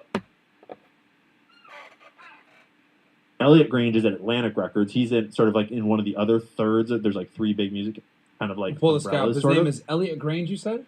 Yeah, Elliot Grange. That's Lucian Grange's son. Lucian is in charge of Diddy and Universal Music Group. Elliot Grange is coming up through the ranks over at Atlantic Records, and he just recently changed and got a new position and got elevated. But Elliot is in charge of Ice Spice, right? And you remember how Ice Spice suddenly is best friends with Taylor Swift? Yes. Yeah. Yeah. They're It's Super Bowl like, together. why is like Elliot Grange. What's country the other Taylor one? Swift What was the other hanging name out again? with the twerk girl, like the Down syndrome twerk girl, right? Who was and- the other? Who was the other? Elliot. I got Elliot Grange here, and then who was the other one? His dad, Lucian Grange. Lucian Grange. Let me look this up. And I look Yeah, at the and early so- life every single time. And so Elliot Grange is like coming up through the ranks, and his star that he brought on the scene is Ice Spice. Like that's his like twerk star, and she's his number one star. And then it just so happens that his number one star, Ice Spice, just happens to become best friends with Lucian Grange's number one star, like Daddy's top star, Taylor Swift. So to me, that looks an awful lot like Taylor Swift has a contract for her boyfriend, and she has a contract for her best friend, and that's how you can start to promote this like degeneracy in the Taylor Swift crowd by just get Ice Spice up there with no clothes on and make her shake her ass, like, because that's all she does. Upside down cross to the Super Bowl and all this other bullshit thrown up satanic signs. Absolutely, yeah. Guys, did I say? Let me tell you something. I wasn't lying when I was talking about tonight, and I talked about these allegations. I said I was going to go deep, and I said a lot of these things. I was going to connect a lot of dots tonight. Shout out to Myron, as you may like him, you may not, but the fact of the matter is, when he comes forward with a bit of truth, you have to listen. And this is big when he's talking about a lot of these allegations, especially the Elliot Lucian Grange, Elliot Grange, again nepotism, again, them boys as we call them. Yeah, you see the link up, and you talk about Taylor Swift, and you talk about Ice Spice, and you talk about the degeneracy within the music industry. It all adds up because Taylor Swift needed someone who could speak to a bit of degeneracy, and she needed someone to. She needed a relationship. She needed all these things in order to move her ahead within the culture, and here we are. So that's why you see Ice Spice out of nowhere appearing her at the Super Bowl wearing an upside down cross. Okay, but anyways, take that as you will. Allegedly, but you see what I'm getting at here. This is nothing new. This is definitely nothing new. This is music industry 101. Tie yourself with a certain culture. Tie yourself with a certain degenerate movement. Throw a little bit of Satanism within that, allegedly, and here you are. And this is how you bring the culture, the degeneracy culture, forward. And it's a shame, but it is indeed true. And let me tell you something. Shout out to Ian Carroll. He is peeling back a whole lot of layers tonight, guys. Stuff that you would not get anywhere else unless you are with me or unless you are in certain channels. And thank you very much for joining me on Talk Live. Like, subscribe, comment. We're on the road to 1,000 subscribers. Please get yourself, tell a friend to tell a friend. We are back again. Subscribe to this channel. We're going to get a lot more of this stuff going forward. A lot more involving the red pill and celebrity. We're moving in that direction. And believe me, a lot more weightier topics in the chamber. Like we're going to speak on on the men's rights advocates versus feminists. That's going to be a big one. We have stuff on, the reason why men aren't, why 63% of men are checking out of dating and relationships. We have with regards to the Acolyte and why that was canceled. A lot of this stuff is still coming out that I have still in the chamber. So thank you very much for joining me on Talk Live. And we're going to still follow with Diddy because you've all asked it from me to get still on this Diddy story. I was just in the gym the other day explaining to some people about I'm going to be back on Diddy. So yeah, do it. But again, you know what I mean? It fuels the propaganda against Diddy. So I'm doing their job, but I just noticed the difference, especially when they talked about Kamala versus Diddy. There is a difference, people. There is a difference. Let's continue. And so that's just to show that, like, the whole music industry, they're all tied together. Like, they all know each other. They've all worked together. They've all brought each other up. almost every single one of the executives are Jewish, and a lot of them probably or certainly have ties to the Jewish mob in various forms. And all of sort of like, and this has been how the music industry has been for a long time, is like Jewish mobsters and black gangsters teaming up to make music, but also to, sell drugs, launder money, throw parties, all this other stuff. And that's just the history of the music industry. And today it's particularly perverse because it includes all this other child stuff and all this SA and all this blackmail. And it's a pretty damn powerful operation when you look at the people that he knew and the kind of protection that he had and the sort of like, when you start to think about the kind of people that are implicated by all these tapes and just how much of Hollywood is about to crumble if it all comes out, that's pretty wild. Yeah. Listen, and he's absolutely correct. A lot of people are watching their backs today, including Jay-Z, including a lot of people who attended these parties, including Oprah, including a lot of politicians, including a lot of record executives like Lucian Grainge, because these were guys that backed this whole sex party, freak-off culture, right? Who fueled the degeneracy of the music industry, because as he was saying right there, this is not something that just started in the 90s and early. This goes back, way back into popular music, way back to rock and roll, way back to rhythm and blues. Black talent with a Jewish money bringing forward a music industry. A music industry based on, the roots of black music, to be fair, right? Yeah? But again, it involved, money. It involved the mob, meaning money laundering and drug trafficking and party throwing and secret society having and blackmail that has brought things to this day with Diddy and his prosecution. Have a comment here from Chanel Lewis. Thank you very much for that. Diddy has a God complex. He did. I agree, he did. Diddy had a God complex. Yes, he did. I think that's the reason why he's in this predicament to this day. He thought he was all powerful. He thought that he couldn't be touched. But could you blame him? When you have private jets, when you're worth billions of dollars, when you run the likes of Revolt TV, when you have Ciroc deals, when you have when you're literally worth near $1 billion, you will have a God complex too. But his fatal flaw was keeping, listen, hell hath no fury like a woman scorned. Cassie was a woman scorned, and she said, you know what, I'll get you back. Yeah, keep abusing me, keep, doing these bad things to me, but I'll get you. And he did, and she did, as sure as day. If he kept Cassie sweet, he wouldn't be in this predicament to this day. Diddy would be out of jail. Diddy would be having his parties. Diddy would be protected by the music industry / organized crime / secret societies out there. He would still live his life, but the fact of the matter is he didn't keep things sweet.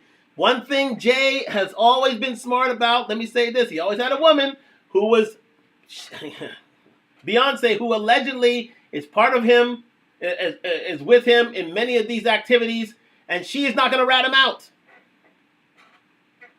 He has kept her sweet. He will never leave her side. Why? Because he does not want to be traveling down these waters that Diddy did. Diddy got so arrogant that he let things slip. He got careless. And then he couldn't be protected anymore. And now he's sitting in Metropolitan Detention Center in Brooklyn, feeling sorry for himself. Chanel says, but Kathy is married now and has been going on. Yeah, but you think, yeah, exactly. But you think that she's married now? Absolutely. But do you think, and this is where the red pill comes in, do you think if Diddy had kept her sweet that she would be remarried right now? No. Because you don't get another Diddy. You don't get a man worth $500 million anywhere. You don't do it. It doesn't happen. If Diddy kept Cassie sweet, okay, just to let you know, if Diddy kept Cassie sweet, Cassie was going nowhere. Cassie would have been another Beyonce. That would have been Diddy's Beyonce. There it is. But he made the fatal flaw of abusing her, and he had a history of violence and a history of abuse. That was Diddy's problem. He couldn't keep his hands to himself. And he was so overt with it that it came to pass that he's here. Maybe it's her husband wanting pursuit. Yes, it's her husband wanting pursuit. Believe me, she is. Cassie Ventura is a very, very, very beautiful woman. Let me say that. She is a 9 on a bad day. That is a 9, 10. Well, I wouldn't say 10 because nobody's perfect. That's a 9 on a bad day. Believe me. Believe me. If it came down, if you had to put Beyonce and Cassie Ventura side by side, Cassie Ventura wins hands down. Hands down. But the fact of the matter is, Diddy got careless. He got real careless, got real arrogant. Lord knows he's been a part. You saw that, that case about him when he was, in that office and he got through with a business call and he slammed the floor down and said, "Oh, I'm a savage." That was the tip of the iceberg. The man was known to be abusive to his employees, to the people in his life, to his enemies, to his friends. Diddy had a history of violence that not everybody knew about, but he was a very dangerous man because of it.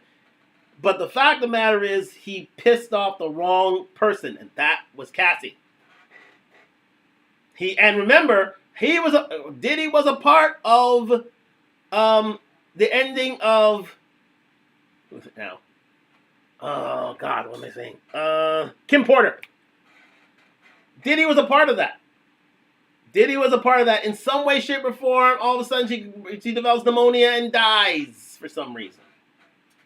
Allegedly, yeah, and Diddy had to mourn her death all of a sudden. And she was like 49 at the time, well before her time. How did that happen? Are we forgetting that he was abusive and that he saw on the tape the best behavior in public? Imagine what happened behind closed doors. Well said, Lana BK. Believe me, what you see in public is half of what you see in private. That's why Diddy was very, very, very violent, allegedly. And that is the reason why he wasn't allowed out on bail, because they knew if he went out on bail, he is setting things in motion to start intimidating witnesses. He is setting things in motion right now. He could be setting it from behind bars. Believe me, he could do it. But if you let him out there, all hell would have broken loose. So they said, "Nah, we ain't letting you out of here for nothing, because we know your reputation already. You are a dangerous man on its own. You're very, very dangerous. And anyone who crosses Diddy's path, believe me, they have felt his wrath, and it is not nice. He is not a nice man when it comes down to it. He has a persona when it's out there, a public persona. He's got, when people see him in the public eye, he's this gregarious guy, and he's a giving fellow, and he does all the necessary things, allegedly. But when it came down to private, Diddy is nasty work, and you don't want to mess around with him. And this has come, and allegedly this started when he was a child. Believe me, there are ties to the New York gangs way back when. If you really do your research, yeah. Chanel said, yeah, he poisoned her. Allegedly Diddy poisoned Kim Porter. Yeah, allegedly. Let's continue. Allegedly, again, that's what this show is about. It's all about allegations, ladies and gentlemen. Total allegations. This is just speculation, allegations. Please take that for what it is. Thank you very much. Let's continue with this. There was a lawyer that's representing the woman that got assaulted by Diddy she's suing Diddy and she's suing Trey Songz. She's suing Diddy because Diddy provided the alcohol to Trey Songz when he assaulted her. That's not really the important thing. The point is that this lawyer alleges that she saw Diddy doing sexual acts with another individual who's way more famous than him. Fuck, you just cut out, dude. What'd you say? I said this lawyer She alleges that she saw Diddy doing something. sexual acts with a celebrity who's way bigger than him, and I was like, who the fuck? Who is she talking about? Like, what? Who the Yup. hell is she talking about here? So, obviously people are going wild with the speculations. I mean, Pierce Morgan got hit with a cease and desist when he even brought up Jay-Z and Beyonce. Yup. I You mean, hear about that? I'm gonna stand on business and say allegedly, Uh-huh. just my personal opinion based on nothing, like making it all up. Jay-Z and Beyonce are worse than Diddy, and they're like neck deep in all this, and they need to be protected because Jay-Z and Beyonce go all the way to Obama, the Clintons, Kamal. Like they swim in way more powerful political circles, business circles. Like if they get exposed, all kinds of other shit gets exposed. And they are particularly satanic, and a lot of there's like imagery and sort of like stuff. And so that might also lead more into these other darker kind of human trafficking directions. It's kind of hard to say, but like, I mean, and then there's like allegations from women like Jaguar Wright, that are super, super unhinged about Jay-Z, all the way back to like just sort of like the rumors in the industry, smaller allegation stuff in these lawsuits. So at this point, we've only got so much disclosure so far, but it's pretty dark and it's about to get real messy. And one example of what I mean by it's going to get real messy is there's this rumor right now that some of these tapes are getting shopped around Hollywood behind the scenes. Oh And yeah. no one's really clear on what that means, whether it's Okay. Before we get into that, because that's huge. That's a really, really, really big one. Thank you very much for joining me on Talk Live. Like, subscribe, comment, on the road to 1,000 subscribers. But before we get to that point, because that involves a big, big, big star and one that's closer to home than you think. Let me just see if there's any other comments out there. But it's true. It's now, I think, come to a point where it's about now that they let Diddy being fed to the wolves. They said, okay, take Diddy, but we have got to protect the likes of. Let me just see what time it is here. We have got to protect. Here we go. We're good. We have got to protect Jay-Z at all costs. Because Jay-Z, he's right. Jay-Z and Beyonce, allegedly are worse than Diddy. Diddy was up to a certain level of things, but Beyonce, again, Beyonce and especially Jay-Z are tied to big power brokers, bigger fish, politicians such as Obama, the NFL, Goodell, all the real power brokers in terms of politics and entertainment. These guys, Jay-Z has a much bigger pool in which to choose from, and as Ian was saying, that he is a much more sinister type than Diddy was. Although Diddy was, Dynasty was very, very serious. So if you think that he was serious, think about Jay-Z. Because remember, Jay-Z allegedly was, he took part in the whole, Biggie Smalls and the whole Notorious B.I.G. and he has a lot of secrets to the mob, a lot of secrets to organized crime, a lot of secrets to politicians, and I mean high-powered politicians, to some of the biggest and best in the world. A lot of ties to the biggest in the captains of industry. He swings in bigger waters. He swings with Jay-Z and Beyonce. They sail with bigger fish. And that's something that Diddy could have done, but the problem with Diddy was he liked laying hands on people. And he liked making enemies. And through those enemies, one actually got to him, one actually touched him, and that led to a whole series of things. Will let us hear these allegations about Diddy. But it's about protecting Jay-Z at all costs, because if they get to Jay, that's when a lot of heads are going to start rolling. And I mean big heads, and I mean big fish. The likes of Obama and Oprah and the like. You know what I'm talking about? But let's continue with that. That's allegedly. A lot of the big names within entertainment, within politics, within the business world will start coming up. And nobody wants that. Nobody definitely wants that. And Jay has been very, very secretive in terms of his of his machinations. He's been very good about that, and he's kept his woman sweet. So no, I don't think Jay gets touched in any of these things, any of these allegations. Through any of these allegations, they'll allow Diddy to be prosecuted and to be jailed and such, and whatever happens next. But they want to protect Jay-Z at all costs. Absolutely. Thank you very much for joining me in Talk Live. Like, subscribe, comment on the road to 1,000 subscribers. A lot more subjects about this coming up. This is great. Let's continue with a huge name that Diddy was touched. Diddy had touched. Literally. Like for blackmail, or whether it's for the news, like the media, or whether it's just like for fun. But Jaguar Wright just yesterday claimed, I mean, and she makes a lot of claims, let's be clear, but she also is very tuned into the industry, and she claimed that the tapes being shopped around right now are Diddy and Justin Bieber. Yes, I've heard that too. So it's which, if that's the case, he was a minor at that Bieber time. Underage sex tape. I was going to say he was a minor back then. Yeah, exactly. And allegedly, like the rumor in the industry and in this book and around is that Diddy made millions and millions and millions of dollars by selling this Bieber sex tape to a bunch of high net worth individuals back in the day when he first made it, because they were buying it like a trophy. And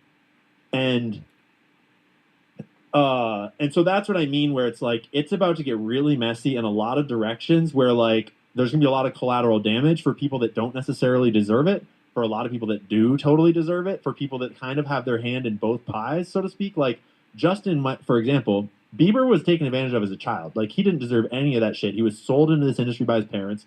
He was like, this was done to him by Diddy as a minor. It's horrific. It's so sad, especially because he went from this like just cute little kid with a great voice to like just, you can see him now. He's like just so strung out and has been through so much. Unfortunately, he kind of came out and found God and is like building his own path now. But no sooner does he like marry to find God and build his own way out, that then this is back to haunt him. And it's possible that while he was in that lifestyle, he might have done some evil things. Like once you're blackmailed for winning, then it's really easy to pressure you to do more evil things on camera, and you create more and more blackmail. And so it's possible that Justin Bieber has done some really reprehensible things on camera, and they have that held over him so he can't rat on them for what they did to him. Yeah. And then it's like, do you like feel sorry for him for like what was done to him? Do you also try to hold him accountable for what he did once he got older? It's like, it's going to be a whole mess of people trying to figure out what to make of it. And the more okay. Yeah, like I said, Justin Bieber. Yeah, you got to feel bad for him. You really got to feel bad for him in the sense that, he was this innocent kid from Stratford. Was brought into the industry by the likes of Usher, but Diddy got to him, and Diddy did what Diddy did, and I think he messed around with him big time. And again, allegedly he was involved in a homosexual relationship with Diddy, especially when he was underage, and yeah, it really messed Justin up. And you can see through, different, interviews between Diddy and Justin Bieber, the degeneration of that relationship. I mean, when he first arrived in Hollywood and he saw Diddy, who he viewed as one of his who Justin Bieber viewed as one of his heroes, he idolized this kid, and when he was talking about the fact that he's gonna stay over with me for the weekend and such, that weekend was a really one of, I would say, Justin's worst weekends of his life. I mean, if not the worst weekend of his life. Many weekends like that. And again, he was part of the blackmailing system. They used it against him. And that really messed Justin up to the point where, he really turned to the dark side. He got into drugs. He got into, he was messed up psychologically. And Diddy was, Diddy played a big part in that. So again, it's unfortunate that Justin had to play a part in that, because he was a cute kid, great voice, had a great hit, a great first hit, but again, in these sort of circles, that's fresh meat. Like that literally is fresh meat to the likes of a Clive Davis, the likes of a Diddy, the likes of a Lucian Grange, allegedly. So to be sold, sold and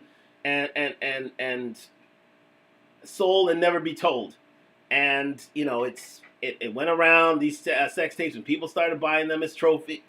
These sex tapes with Diddy and Bieber went around like trophies, and Diddy was part of the sale of these sex tapes, and yeah, it was it really messed with Bieber to the point where he can't talk about it, but you could see that Bieber took a turn for the worse that way. Even though he's still making hit records, but he's trying to see his life through turning to Christianity and such as Myron and Ian are saying. But yeah, it really messed with his head big time, and it's a shame. It's an absolute shame. It's one of the great tragedies of the music industry, but it happens all the time. Let's continue. The more I research this, the more I'm like, damn, how much did they lie to us about? You talked about, before I get into the, we'll finish off the Diddy stuff, but I want you to talk to the people about Michael Jackson, because this kind of ties into it as well. Because the more I look into Michael Jackson, the more I'm like, they kind of came after him because he made certain allegations. Bingo. I'll let you segue into it. Yeah, let's speed run Michael Jackson. And anyone that wants the real deep dive on Michael Jackson, you go to Candace Owens' channel, and you go to the video she published on Michael Jackson's birthday this year as a tribute to him, and she did the whole dive on him, and it's the best dive on the history of Michael Jackson anyone's ever done, as far as I've seen. Breaks it all down. But it's on YouTube? Basically, yeah, it's on her YouTube channel. Oh, shit. Okay. But it's like a full 45-minute, the full thing. It's all of it. Okay. But we all kind of know about Michael Jackson, how he did things with kids or whatever, right? Neverland. Mm-hmm. But once you actually look into what happened with Michael Jackson and what they accused him of and what actually got proven and all the allegations, that whole story starts to fall apart really fast. As in, he was a weird dude who had no childhood, who had no parental figures. Listen to this, people. Really Thank you very much for joining Talk Live. Kid of a human.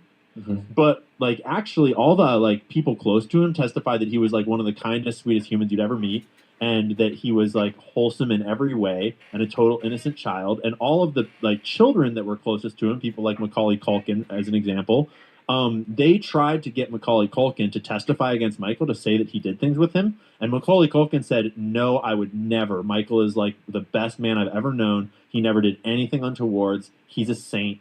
I admire him so much." And the only kids that ever brought testimony against Michael Jackson were kids that were in the process of getting some big Hollywood star deal from some Hollywood executives as they made those claims, right? And so it's okay, that's kind of weird. And then the FBI did a 10-year-long investigation of Michael Jackson where they went through all of his electronic devices and hard drives. They searched his whole... They investigated him for 10 years, and they found zero evidence of any wrongdoing whatsoever, and they closed the case. Basically, the entire case against Michael Jackson was just done in the media by smearing him and kind of creating allegations out of people that had incentives to say whatever they were going to say. And do listen to this part, people. This is very, very, very important. I'm just going to see if there's any comments on the other side here. But this part is very important. Yeah, Michael Jackson is another one of the great tragedies of the music industry. He's one of the great, great tragedies of the music industry because he was an innocent. He was an innocent. And what Ian is referring to right here, Michael Jackson was a victim of the music industry and of Clive Davis and his cohorts and really trying to take Michael down because he was an innocent. They tried to take him down because of his power within the industry, because of the money that he had made, because of his ingenious moves while within the music industry. Michael Jackson knew the music industry inside and out to a granular level. And he realized that if he was going to get rich in his business, he had to make certain moves. And he did.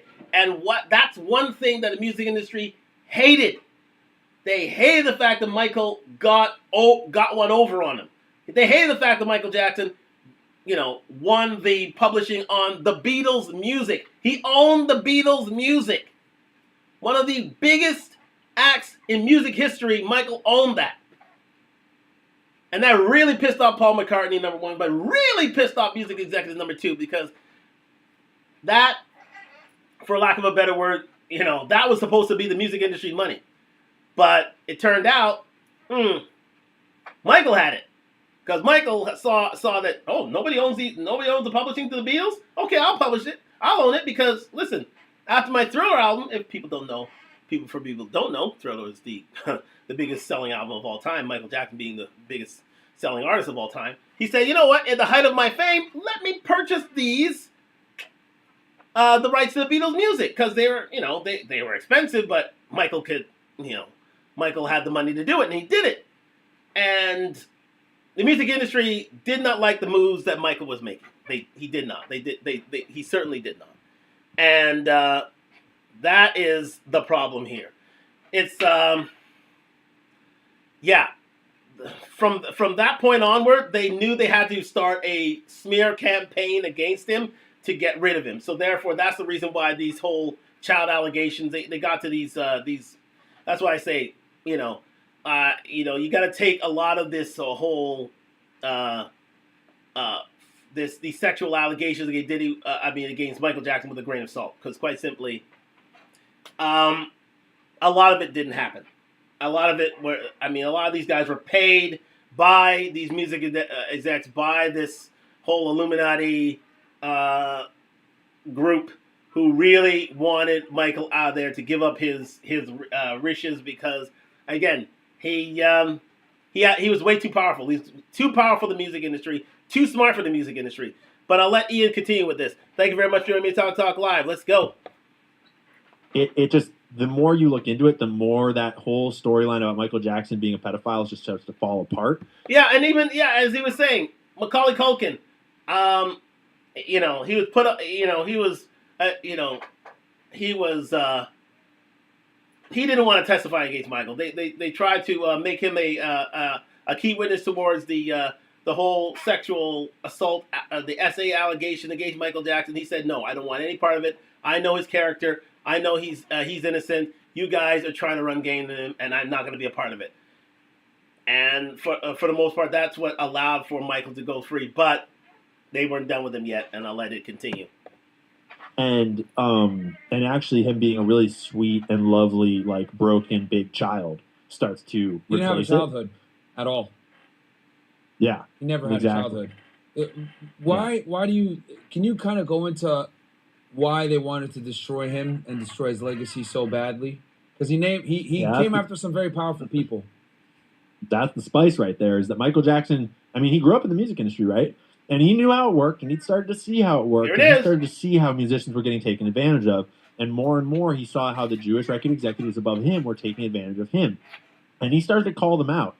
And he started to build his own power. He was the king of pop. He had a lot of money. He started to buy shares of Sony, and he started to buy up the rights to his own music, the rights to other artists' music. He started to make big, powerful moves, including the rights to the Beatles' music, only the biggest band in music history. How can an artist have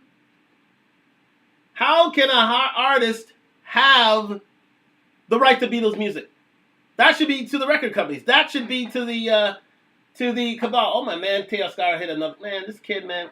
Y'all, I hate the J for letting this kid go, man. I love me some Teo Scott. Anyway, back to it. No Diddy. Anyways, Michael Jackson had the music industry by the balls, especially with his power. He could go on tours throughout Asia and Europe, even though he was incredible in the States, and sell out tours. To this, his last This Is It tour sold out within minutes. He was that big. He was that credible. He was that powerful, even in his last days. But there's a reason why his last days became his last days. Let's continue. On the music industry itself. And he was at the time, he was naming the Jewish record executives that were being bad to him and to other artists in the industry. Again, allegedly. Allegedly.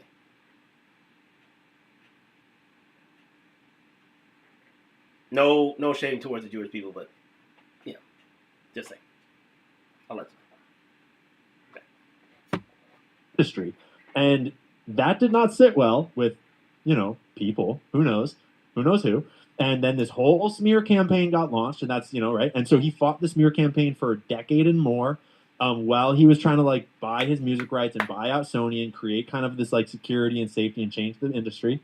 And eventually, that wasn't working out well enough, and the charges weren't sticking, and he was still doing his thing. And then he just mysteriously overdosed on propofol. And that happened after, so all through Michael Jackson's career, his head of security had been this guy named Bill. And Bill was like Michael Jackson's dad. Michael Jackson's actual dad kind of sold him into the industry. He never really felt like he had a dad. And so Bill really Allegedly. and he referred to him that way. And Bill was like 70 when he retired, like near the end of Michael's life too. And when Bill retired, Michael wrote him this really cute, sweet note of how, like, you're like a dad to me, and I don't know how I'm going to go on in this industry without you, and I love you, and I appreciate everything you've done for me, and all that shit. And then Bill is retired, and Michael's cycling through security guys. And about a year and a half, 2 years later, he gets landed with this guy, Fahim Muhammad, who would later be Diddy's head of security. And at the time, Fahim was like 21 or 22 years old. The dude had literally just graduated from college, allegedly, with a business and real estate degree, and he becomes the head of security for Michael Jackson, the most famous musician in the entire world. And then that year, like, Michael Jackson mysteriously overdoses on propofol. And then the dude, the head of security, immediately his very next job is to be in charge of Diddy's sexual blackmail ring, and he's been doing that ever since. Mm-hmm. And so to me, that all just adds up to be like, that was a hit. He got killed. He got allegedly unalived. And no one actually... So allegedly, Michael Jackson was alone in the room and did that to himself. And then the doctor was second on the scene, and he tried to resuscitate him and couldn't. And then Fahim Muhammad was third on the scene. But, like, who knows who was in that room, you know? Yeah, who knows? So then it starts to repaint this new version. Like, you start to have to re-examine all these artists, like the Chester Benningtons of the music industry, right? Prince. Mm-hmm. There's and you go back to the 60s and the 70s, it just gets crazier and crazier. I'm currently reading Chaos, which is the book about Charles Manson and how he was actually probably a CIA asset. Yeah, I mean, just getting back to Michael, yeah. There was a leak in his security, allegedly a leak in his security with his longtime bodyguard, his longtime security executive. Wow, they have in-game. Okay. Okay, fair enough. Yeah, but with this, with his old security, with his old security now gone, and his new security, Fahim Muhammad, now in, I think that's when the leak happened. That's when he started getting addicted to propofol. And that's what led to his eventual demise, Michael's eventual demise, because they wanted him out. They wanted rid of him because he was raising a fuss about the music industry. He was starting to tell truths out of school about the music industry and its executives and its and the secret societies within them, and they just wanted to take him out, and so they did, and they've done that to many artists. Believe me. As they're referring to Prince there. No way Prince died on his own. There's no way about that. He was a very healthy 61-year-old. One of the healthiest 60-year-olds you will ever meet. All of a sudden he dies of a drug overdose. To hell with that. The one thing that Prince did own was his publishing. And he went to war.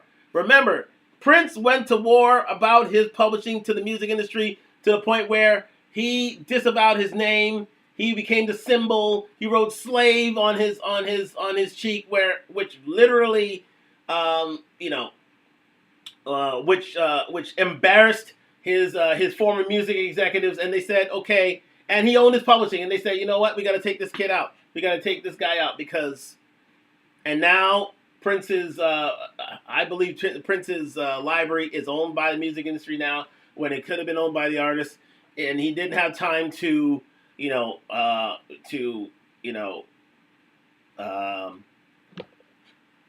to probate that. The will went to probate. He didn't have time to write a will as to who and bequeath those publishing rights to somebody else, and here you have it. So a lot of these early demise, the early demise of a lot of artists who grew wise to what the music industry was all about, they died early for some reason, allegedly. But there it is.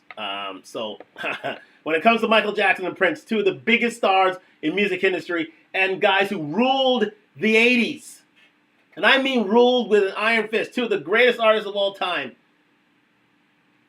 for them to die at an early age, two from drug overdoses, to two very healthy men, you can't believe what you hear, guys. You really, really can't believe, allegedly, what you hear. And all the 60s is weird. And then I'm also reading Strange Scenes from Laurel Canyon, which is all about how the whole hippie culture of the 60s and 70s, like everyone that founded that culture were the kids of intelligence agents. I don't and like believe it really looks like I believe it. I wouldn't be surprised. Yeah, it's a crazy whole because all the bullshit started. You want to talk about free love, feminism, the contraception pill. All of that stuff happened in the 60s, dude. It all happened. And it all happened when there was a strong anti-war protest movement that was organized and effective and like kind of suit and tie. And then suddenly, like all these new drugs that the CIA has been investigating get brought onto the scene with all this peace and love music. And that subverts the anti-war movement into this like, whatever, bro. Yeah, yeah. And then that slowly gets more and more sort of like fugue, crazy, like, and as the hippie movement kind of starts picking up steam, it steamrolls into the Manson murders, which look an awful lot like a CIA asset doing CIA stuff. I haven't finished the book yet, but like it looks an awful lot like they use that sort of momentum of the hippie movement to sort of discredit the whole anti-war movement as these like psycho druggy people that you can't trust. And I think it's important for the audience to understand that, guys, after World War II, the intelligence agencies like took a way bigger role in doing, unconventional intelligence-based surreptitious warfare. And that's, coups and everything else like that. The days of like, being in the battlefield and storming beaches and like those days were done, man. Like warfare now is done through information, intelligence agencies, etc. And then like biding your time nice and slow and on phones. your phone. Yeah. And then like me and you were talking about this earlier. Chat, did you guys know, and I'm going to talk about this more on Fresh Fit News probably next week and maybe later on. But guys, we talked about how Israeli intelligence, intelligently pulled off, right, this operation where they had these pagers exploding in the hands of Hezbollah fighters, right? Did you guys know that they put the explosives in some of these devices 9 fucking years ago? Like, dude, that's crazy. You had a 10-year-long intelligence operation. 10-year-long operation with putting this stuff into the phones and into the walkie-talkies and then detonating them all on the same day. Wild. Yeah. The Mossad, the whole Israeli intelligence apparatus, is the best in the world. Okay, I think we're getting into a little bit of change, but anyways. Why Israel is in the position that it's in today. Let me see. Speaking of which, and also, for your audience and for the chat, if anyone in this chat, in this audience, is not yet like dialed in on their history of the CIA, I personally think that out of all of they get into the CIA now. Let me just move this a bit further. Diddy had the tapes. So what? Okay, so that basically is it, ladies and gentlemen. Just over the last 2 hours. Let's bring things to a close here, and let me do this here. Stand that out, and I'm gonna start bring it back to me, and I thank you very much to Myron and Ian Carroll. They did a fabulous job breaking this down for you. Let me go back full screen. Yeah, they did a fabulous job with regards to the whole prosecution thing, and I mean, listen, it speaks for itself, ladies and gentlemen. The lengths to which Diddy and his cohorts, the Lucian Ganges of the world, the Clive Davises of the world, the Jay-Z's of the world, they all have a hand in the debauchery of the music industry. And they have a hand in the whole blackmail, the whole blackmail complex within the music industry, and involves many, many stars. And they have a hand in with regards to the takedown of many of big names within the music industry, the Tupacs, the Biggies, the Michael Jacksons, the Princes. They're just part of a long line of of music industry executives who aim to keep a certain amount of people in place, in power, and certain music within certain people's hands, and at the expense of a lot of tragedies out there. And it's a shame that we are in this predicament, but this was foretold. But getting back to Diddy, I think again, if Diddy was kept Cassie sweet, he would still be under the protection of the Illuminati, and secret societies, and and basically the music industry to his sexual deviancy. And I think Diddy got very, very arrogant, very, very, very, very arrogant, very, very, and his power corrupted him. Absolutely, he's a very violent individual, and again, it covered up for him for a while, to a point where these allegations and this prosecution by the U.S. District Attorney just literally said, you know what, we have to wash our hands on them. And it remains to be seen what happens to Diddy going forward, because the last time such a sexual sexual brouhaha, such a sexual allegation, such a sexual scandal of this magnitude happened, well, Jeffrey Epstein was unalived. So don't be surprised if a lot of powerful people with a lot of secrets may want to potentially do the same to Diddy, but to a certain extent, I don't think that Diddy swum in those waters. However, the next guy on the scene, the next guy to whom there was a lot of interaction within these circles, Jay-Z, needs to be protected at all costs, because he and Beyonce are a team and they swim in much bigger waters, so they don't want those sort of individuals to have their reputations and their backgrounds exposed. So again, it remains to be seen what will be done to them. But hey, we'll see how things go forward. But thank you very much to the likes of Myron and Ian Carroll for tonight's proceedings, because this was excellent. This is 2 hours of actual gold. You can check it out. Please subscribe to Fresh and Fit. Fresh and Fit doing wonderful things in these YouTube streets as always. You love them, you hate them, but when it comes to these investigations, they are usually very, very spot on in terms of things. So again, it's great that they did the breakdown as they did tonight, and I'm glad that you joined me tonight in Talk Live, because I said I had something to say. I said I had allegations to go down, and believe me, it went from the likes of Michael Jackson to Tupac to Biggie to Justin Bieber to Michael Jackson to Prince to Cassie Ventura. You name it, they've done it, and believe me, it leads us to where we are now, where Diddy is just part of a long line of those who adhere to the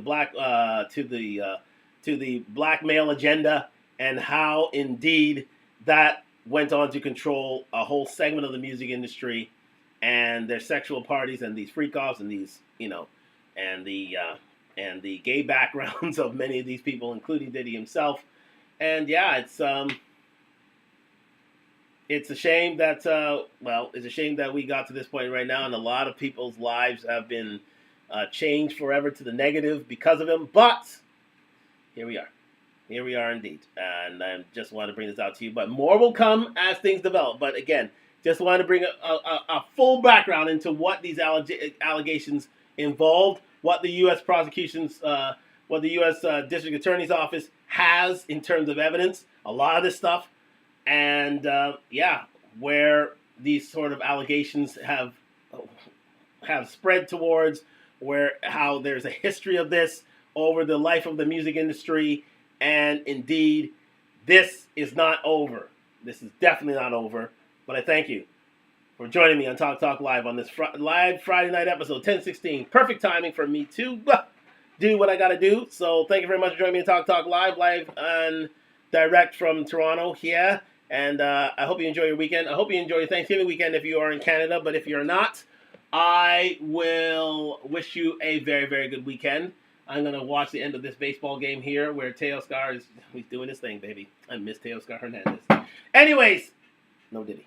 Anyways, thank you very much for joining me on Talk Live and direct from Toronto.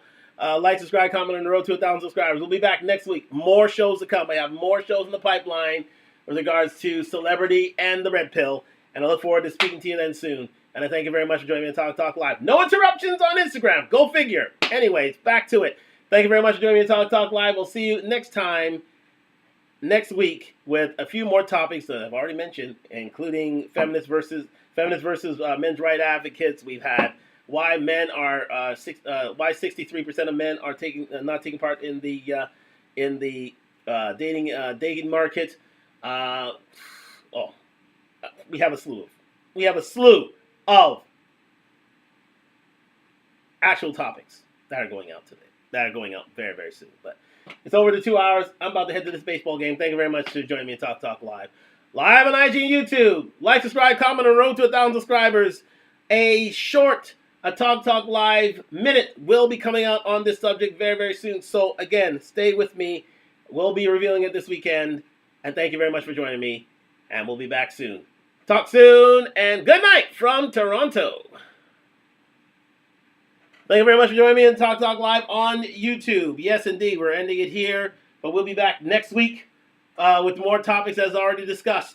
And a lot of things on the pipeline that includes a Red Pill and Celebrity. And look forward to speaking to you about that then. And look forward to seeing you all very, very soon. Hope you have a good Thanksgiving weekend if you're in Canada. And if not, I hope you have a great weekend wherever you are in your neck of the woods.